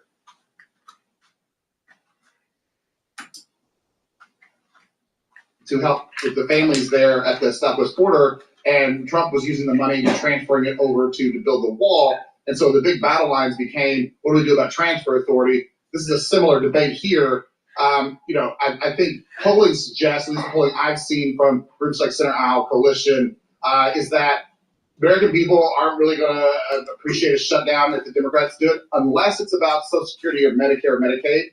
Like if the Democrats can rally the message behind protecting those essential benefits for folks, particularly seniors, then I think they've got a strong message. But anything else is going to be a hard sell to the American people. I think it's only going to empower the Republicans. I also have a concern about Democrats' ability to coordinate around a message right now in this environment. We saw it in the Al Green censure vote that just happened. So I think Democrats should be very careful here. That's a fight for the courts. If the Republicans aren't going to assert their Article 1 privileges and put impeachment on the table, then this is an argument for the courts, and we got to pray that the courts do what they do and that Trump listens to the courts. John, we're on a shutdown here, and we're going to talk about this massive reconciliation bill, Trump tax cuts, and so forth. We can't even figure out, it seems, how to keep the lights on in the government. This would go through the end of the fiscal year. Freedom Caucus, is going to hate it. Pentagon hawks are going to hate it. Democrats might not be there to help. What's going to happen? Right. Well, I think it's very interesting that the Freedom Caucus will hate it, but it seems more and more likely that as one member after another of the Freedom Caucus, Congressman Harris, I saw from Maryland recently, expressed an openness to voting for a CR, as has Congressman Burleson of Missouri. So some hardliners, Chip Roy, who generally hate funding the government this way, seem very, very willing to get in line. And to Brad's point, I think that if Democrats are perceived as the cause of the shutdown, it will reflect very poorly on them. Generally, the majority party and the party that controls the White House is blamed. But in this case, if it is perceived that Democrats are the reason that the government's shutting down, I think it will really be a backlash for them, especially with so many Republicans seemingly willing to kind of go against their previous behavior and fund a CR through September. Yeah, we've got a great panel today. John Seaton, Brad Howard. I guess everybody has a plan until Trump punches you in the face. This is something that we're learning here on a daily basis. Our panel will be back with us in our second hour with a lot more to talk about. We're going to dig into the market reaction to this on-again, off-again tariff situation. Mexico gets a massive exemption. We'll be joined by Michael McKee, who will run through the data, spend time. Please go to my store, the-studio-reykjavik.com, and get the collagen. This collagen has an amino acid profile shown on the screen. If you need to, go to my website and take a look at the label to take a look at the typical amino acid profile. But this collagen will help to improve your joints, improve your cartilage, your ligaments, your tendons, your muscles, your bones, your skin, your hair, and your nails. Take this every day. It's a powder. There's a big scooper. This is a month's supply. You mix it with soft foods like yogurt or hummus, applesauce, or you can mix it with milk or filtered water, a smoothie. It's up to you how you want to take it, but take it every day. And like I said, if you take collagen and you drink 64 ounces of filtered water and you take the vitamin C, it cross-links and improves the dermal layer. So please take the collagen every day. Do some resistance training and it's going to help with your bones and your joints. Please go to my store, the-studio-reykjavik.com, and get this very high quality collagen. Now, let me talk about another product that I have that's really important when you get older. But this can also be used for athletes young or older. So for the ones that are older, 40 years of age or older, you start to lose muscle. It's called atrophy. So you're losing muscle mass and it's harder to gain muscle. And the reason is that when you're older, you don't gene express as well. Because of methylation of certain genes, those genes are turned off. They're expressed differently when you get older. The whole idea of the anti-aging protocol is to reduce the methylation and the turning off of these genes that are normally expressed when you're younger. That's the whole magic between what this protocol that I have does. It literally is slowing down the methylation of your genes and slowing down them being turned off. So the idea here is that when you are older, you have a harder time to express your certain genes that have been methylated, such as building muscle and maintaining muscle. Myotrol helps with that gene expression to build muscle and maintain muscle and help with the health of your mitochondria. So you should be taking this every day if you're 40 years of age or older, no matter how fit you are. Now, if you're an athlete, younger or older, you will get benefits of your athletics by taking Myotrol because it's going to help build muscle, because it's going to help with the gene expression and help maintain muscle. So it's very important to take if you're an athlete. I wish I was taking this when I was in triathlons back, in my 20s and 30s. But Myotrol is a great product to take even if you're older and you're not an athlete. And it'll help with that gene expression because when you get older, your genes do slowly express differently because of the methylation of aging. But if you follow the anti-aging protocol that I've been telling you, the core and all these other supplements to stack, you're slowing down that methylation. That means you're literally slowing down the aging process. So there's different ways to figure out your age. Your calendar age, your what's called chronological age. That's easy. When were you born? There is the telomere length age. The longer your telomere lengths, on average in a tissue, the younger the tissue is. Also methylation of certain genes. So there's a certain profile. And as your genes get more methylated and turned off as you get older, that is another way to determine DNA methylation age. All right. So if you follow my protocol, you're slowing that process.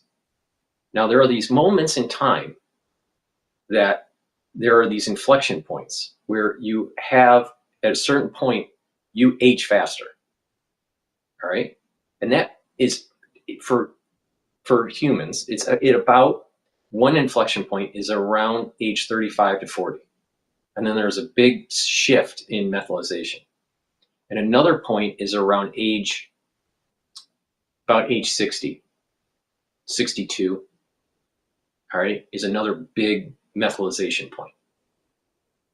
So if you're taking supplements and antioxidants and a protocol that's anti-aging pre-age 35, you are reducing the chances of that big burst of methylation that takes place when you're 35 and 40. That means between 40 to 62, you are healing your body and you're not aging as fast compared to people that went through the big burst of methylation at age 35 or 40. Now, by taking additional antioxidants between age 40 to 62, it's very important because there's another big burst of methylation of your DNA. And if you're taking these antioxidants and following a protocol, there's going to be a reduction of that burst of methylation. So you're going to age slower after 62. Now, people that don't do the protocol, they will have higher methylation and you will age faster. Period. Full stop. 100%. So that's why my protocol works. So now, not just do you have your bodily age, but do you also have cognitive age, the brain aging. And the brain aging is a little different than the rest of your body. So what I just described was how your body ages through the methylation at the key inflection points, the two inflection points of about age 35 to 40 and around age 60 to 62. All right. Now, for some people, it's a little less, a little bit more, but that's kind of the zone. Now, for brain aging, it's around age 50 and around age 65. There are big changes in cognitive decline. Now, there's also a minor one that's taking place at age 30. There's really 3 inflection points for brain aging. So the body aging is approximately 2 major inflection points, age 35 to 40 and around age 60 to 62, maybe 59, all right? For brain, you start your decline, but it's not that noticeable at about age 30. But there's another inflection point at age 50 where there is this faster decline. And that's why it's so important to protect your neurons and to get the better blood flow, to make sure the nutrients are there for your brain, and to do the balancing exercises to activate the cerebellum. All right, there's lots of neurons that are being activated when you're balancing. Doing resistance training, activating different neurons, and you're building muscle. That's important. You're getting better blood flow. Doing cardio, you're helping their cardiovascular system, getting better blood flow. All right. And doing stretching, you're activating different type of neurons. And by doing all this is a holistic approach.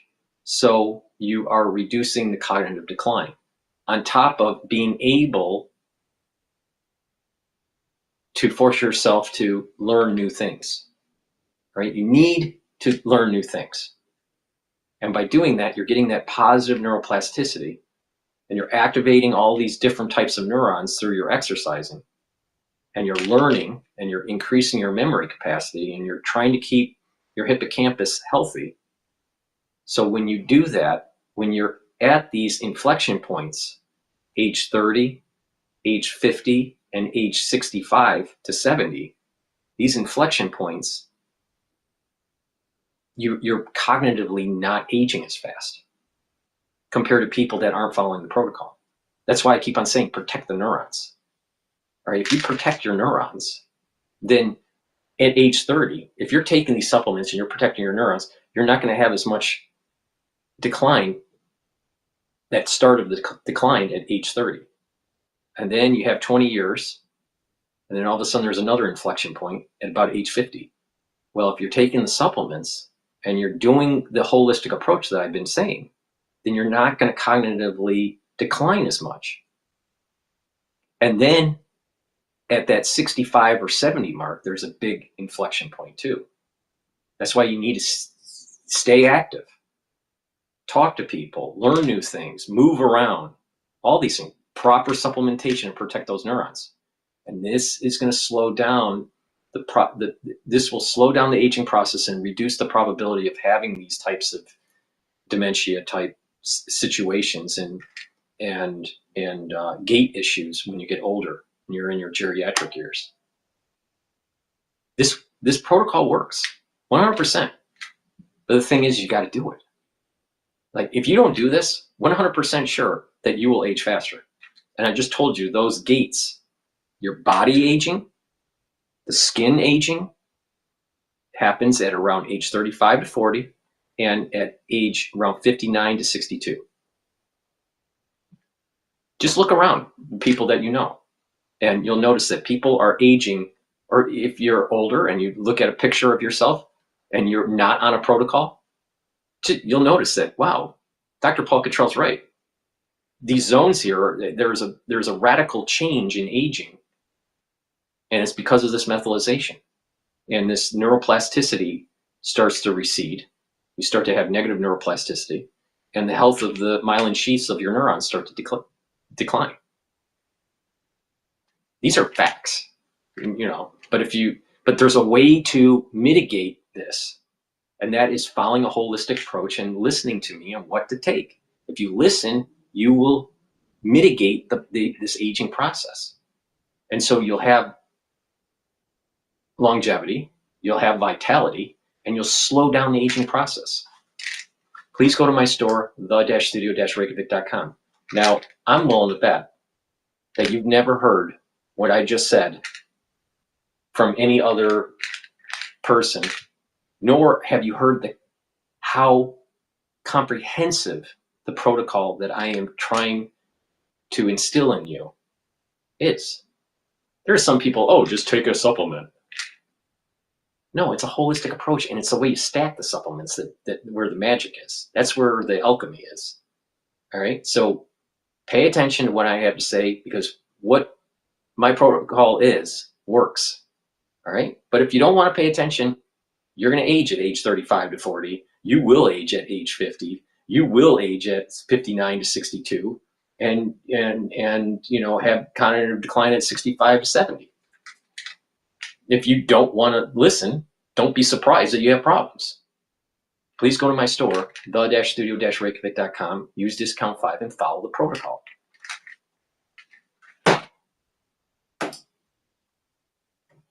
We'll be assuming these tariffs are ultimately implemented, and if they stick around for some time, how long will it be until companies actually have to start eating the cost of those imported goods, given everything they tried to buy in advance?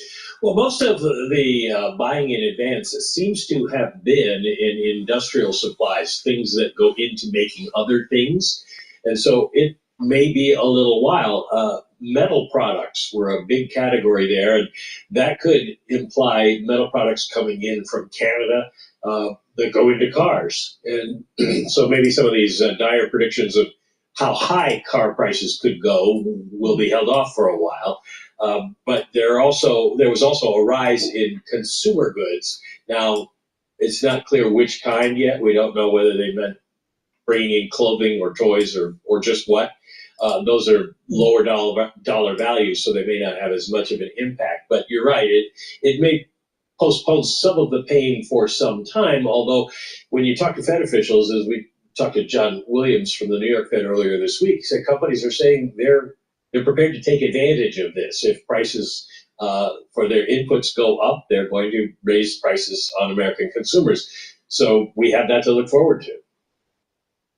Going to try to flex that pricing power. Bloomberg's Michael McKee, thank you so much. Of course, we'll be hearing more from the Fed in the aftermath of tomorrow's jobs report, too, when Jerome Powell speaks tomorrow. Certainly a conversation we'll all be listening for, and we'll have it on Bloomberg TV and radio. But joining us right now on Bloomberg, I'm pleased to say, on Balance of Power from Capitol Hill, is Republican Congressman Ryan McKenzie, who represents Pennsylvania's 7th District. Congressman, thank you for joining Joe Matthew and myself. I would love to know your reaction to the pullback. It seems we're already getting to tariffs that were implemented just days ago. What good does this chaos serve for American companies and American consumers? Yeah, well, I think it's important that we shouldn't take tariffs off the table. They are an important tool in our toolbox of economic policy, across the country for far too long. They've actually been ruled out. And so I think it's appropriate that you put them on the table. Now, we are going through the negotiation process, which there always will be ups and downs. We've seen the reaction from the Mexican president recently saying that she appreciates the pullback in the tariffs because they're going to continue to work on things. Ultimately, the goal is to make sure that we actually do bring down these barriers that are impeding the flow of goods out of America, hurting American manufacturers, bring down those barriers for everybody across the board. And if we can get that reciprocal agreement, that'll actually be something that will be long-term more beneficial for American consumers. In the meantime, Congressman, and welcome to Bloomberg, what should be the message to the markets here? We're dealing with massive uncertainty in a stock market that has round-tripped. We're all the way back now to where we were before the election. Is the message just hang on a little while, better times are coming? Yeah, I think the message is that we do have to show some caution and restraint when we're making these wild moves. I think it's a little premature. And so, I heard recently talk about a potential recession. I was asked a question about that. That is a long-term 2 quarters of negative GDP growth. We have intraday, we have broke the support level for the S&P 500. 5,750 is a support level. The next support level is 5,500. So if the trading session trades below that 5,750, most likely the S&P 500 will start to move down more. Economy, American workers, and actually get some results and help our entire country. So we want to make sure that we're doing that as quickly as possible. You've seen that action here in Congress from Speaker Johnson. When people said it was not going to be possible to get that first piece of legislation through the House, we were able to do it. Now it's in the Senate, and those negotiations are going to happen. So I think urging caution and so showing restraint, saying don't move too quickly one direction or the other. Continue forward. There are a lot of positive economic indicators out there. And when I talk anecdotally to businesses all across our economy, people are saying that they're still very optimistic about America's future. And so they want to move forward. I think the presidency with Donald Trump was a huge boon to business because they were concerned that if Kamala Harris was in there, they were going to have significant pressure coming from the government in all kinds of areas. So that optimism is still out there. I'm not discouraged at all. So I think we just need to wait for tomorrow's job numbers and continue to hold tight on the tariffs. On the steel industry in particular in your state of Pennsylvania, what are you hearing from them? Because we are expecting tariffs on steel and aluminum to go into effect next week. Absolutely. So look, what we're hearing is that people actually do tout and credit some past tariff action for maintaining that activity here in Pennsylvania. And so that is rightfully so. We've seen China dumping their products into the market for years, and this was one way to guard against that. Obviously, they've taken routes to get around some of those tariffs, and we want to make sure that we are continuing to protect not only industries that are critical to America's economy, but also to our national security. And steel and aluminum are 2 of those industries. We cannot have people like China dumping products in purely not just undercut the wages, but actually to discourage American activity and American investment in national security related industries. So again, we need to make sure that we have that protection in place where appropriate so that we can actually have a strong American economy. Well, Congressman, our viewers and listeners should know you represent the 7th Congressional District of Pennsylvania. That's home to Allentown, Bethlehem. Bethlehem Steel closed a lot of years ago. Will tariffs like these help to preserve the industry in your district? Is that your point? Well, what I would say is, again, there are reasonable applications of tariffs. Again, to protect industries when somebody is dumping a product, I think is a reasonable approach. When somebody is doing something to impact negatively our national security, also appropriate. And so what we are looking for ultimately is long-term, not only free trade, but we want fair trade. And so many of these instances with our allies, they have been imposing tariffs on us, hurting American producers for many years, stopping the flow of our goods going into their country. And so what we want to see is we want to see these barriers come down across the markets for all of our allies. And ultimately that will help American producers. So I think it's a little bit, of a red flag or a red herring that is put out there when people say that this is directly going to hurt Americans by putting these tariffs on.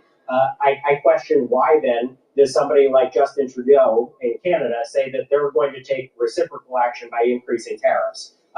That defies logic, that they would be doing something in response that would be a negative impact and hurting their home consumers as well. But what this is about is a negotiation that we are going through right now. I think it is long overdue that we have this discussion and conversation, because ultimately we want our goods to go into other markets without those kind of barriers. We want there to be low tariffs. That would help American producers, would create American jobs, which would raise American wages as well. So ultimately we're going to get there, but this process is a negotiation. And Congressman, on a separate note, given your seat on the Committee on Education and the Workforce, there had been reporting today that the president this afternoon could sign an executive order for the dismantling of the Department of Education. The White House has pushed back on that notion a bit, but fundamentally, is that a job for the president of the United States, or should that be left to you and your colleagues in Congress? Yeah, so that would be something that should come through Congress. So we've heard the same reports, haven't seen the actual language on something like that, if it's even going to happen. So again, ultimately that should reside in Congress, and we're going to make sure that on education and the workforce, we do everything that we possibly can to protect American workers, promote education, skills trainings, workforce development. We need all of that in this era, because as markets are transitioning, we want to make sure that our workers and our economy is best suited to compete globally. Congressman, we've only got a minute left. I don't want to set you up to have to cut you off, but we're 9 days out. Will we avoid a government shutdown? Will you have the cooperation of your full conference and maybe a couple Democrats to keep the lights on? I'm confident that we are going to avoid a shutdown, and the reason for that is because I think, as we just talked, when changes are being made by executive action and executive order, in many instances, those are things that actually need to be put into legislation. So right now, where we are as a conference is that we believe any of these changes that need to be done legislatively, that takes a lot of time. So we need to slow down on some of those things and ultimately give ourselves the breathing room, the ability to put that into a budget if we choose to do that in September or the end of the year. And so a continuing resolution would bridge that gap, get us to that point later in the year where we could make those decisions. So again, I think we're going to avoid the shutdown now and then consider. Congressman Ryan McKenzie, Republican from Pennsylvania, come see us again. This is Bloomberg.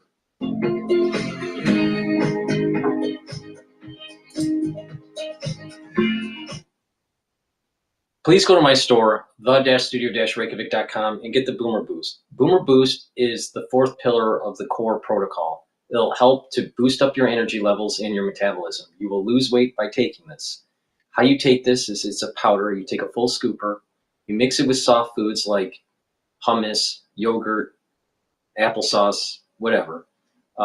You can mix it with milk, filtered water, or a smoothie. But take it for your breakfast or for your lunch, and do that every day. You're going to notice that you're losing weight and you're having a steady burn of energy throughout the day. You'll also be sleeping better, and you're going to have more vitality. Now, you will see a difference in your body, and you're going to feel this vitality that I'm talking about within 72 hours. So you will see it quickly, or even earlier. You will see it quickly. Now, 68 nutrients are in this. You can take a look at the profile of the different nutrients that are in the Boomer Boost. Go on my website to take a look at the label. But take this every day. All right? It's going to target a multitude of systems. It's going to target and help with your heart, with your vascular system, with your muscles, and help with your strength, and it'll help with your brain health. All right?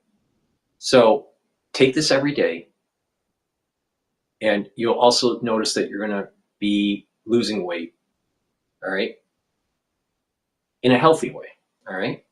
So if you are an athlete, young or older, you can also take Boomer Boost.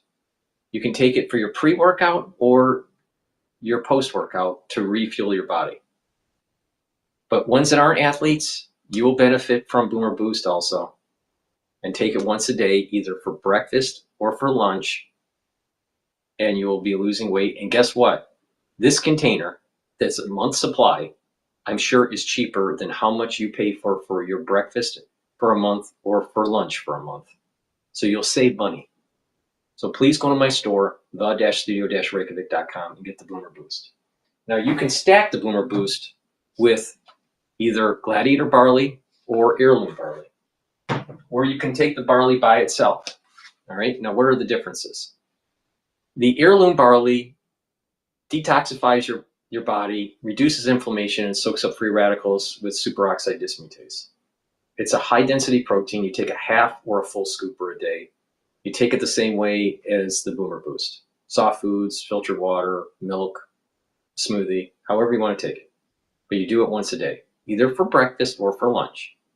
All right? Again, this is a high density protein, very nutritious because it's heirloom barley. You can't get more nutritious barley at your regular grocery store. So if you're not an athlete, take it, once a day, half a scoop or a full scoop. All right. If you are an athlete, you should take it for your pre or post workout. So you'll build strength. Now, if you're an athlete, you should be doing the Gladiator than the heirloom, but let's talk about the differences. So you get all those benefits from heirloom: reduce inflammation, detoxification, and soak up those free radicals. It's a high density protein. So in Gladiator, you get all those benefits as the heirloom barley, but you also get strength benefits. So if you're an athlete, it's better to take the Gladiator barley pre or post workout, and you'll gain strength.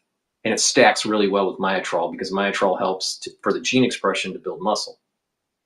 All right. But even if you're not an athlete, taking Gladiator barley, if you're older, is important to gain muscle, because we talked about the atrophying that takes place. So to get the most benefits out of this, you stack it with Boomer Boost. All right. And you take it together. And what you'll notice is that you're going to control your A1C levels. You're going to lose weight. You're going to have lots more energy. You do some exercising, and you're going to get more leaner muscle, and you're just going to have more vitality. And by working out and moving around, your bone density will be better. Your musculature will be better. You're improving your brain health. There's lots of benefits that take place. You're detoxifying your body. Lots of benefits that take place here. Now, I have a box called the Longevity Boost Box. You get your choice of Gladiator barley or heirloom barley in the box, and you get one container of Boomer Boost. The Longevity Boost Box is designed to be at a cheaper price than buying the individual items. And you can use discount 5 on top of that to get $5 off. So it behooves you, if you really want to get healthy, to get the Longevity Boost Box and use discount 5, and you get, a decent discount. All right. And you get healthy. You can control your A1C levels. You're losing weight. You're getting the energy. You're helping your cardiovascular health. You're helping with your brain health. You're boosting up your energy levels, improving your metabolism. It's a win-win. So please go to my store, the-studio-reykjavik.com, get the barley, get the Boomer Boost, stack them together, and get the max benefits. And it stacks really well with Myotrol. That's the end of my transmission. Thank you for listening. I'll be doing another one most likely tonight. For the ones that have been watching the live stream on Rumble, thank you very much. I appreciate it. For the ones that have been listening on X Spaces, thank you very much. I appreciate it. And for the ones that have been watching on my website, live stream, or on just YouTube, thank you very much. We'll do this again soon. Have a nice day.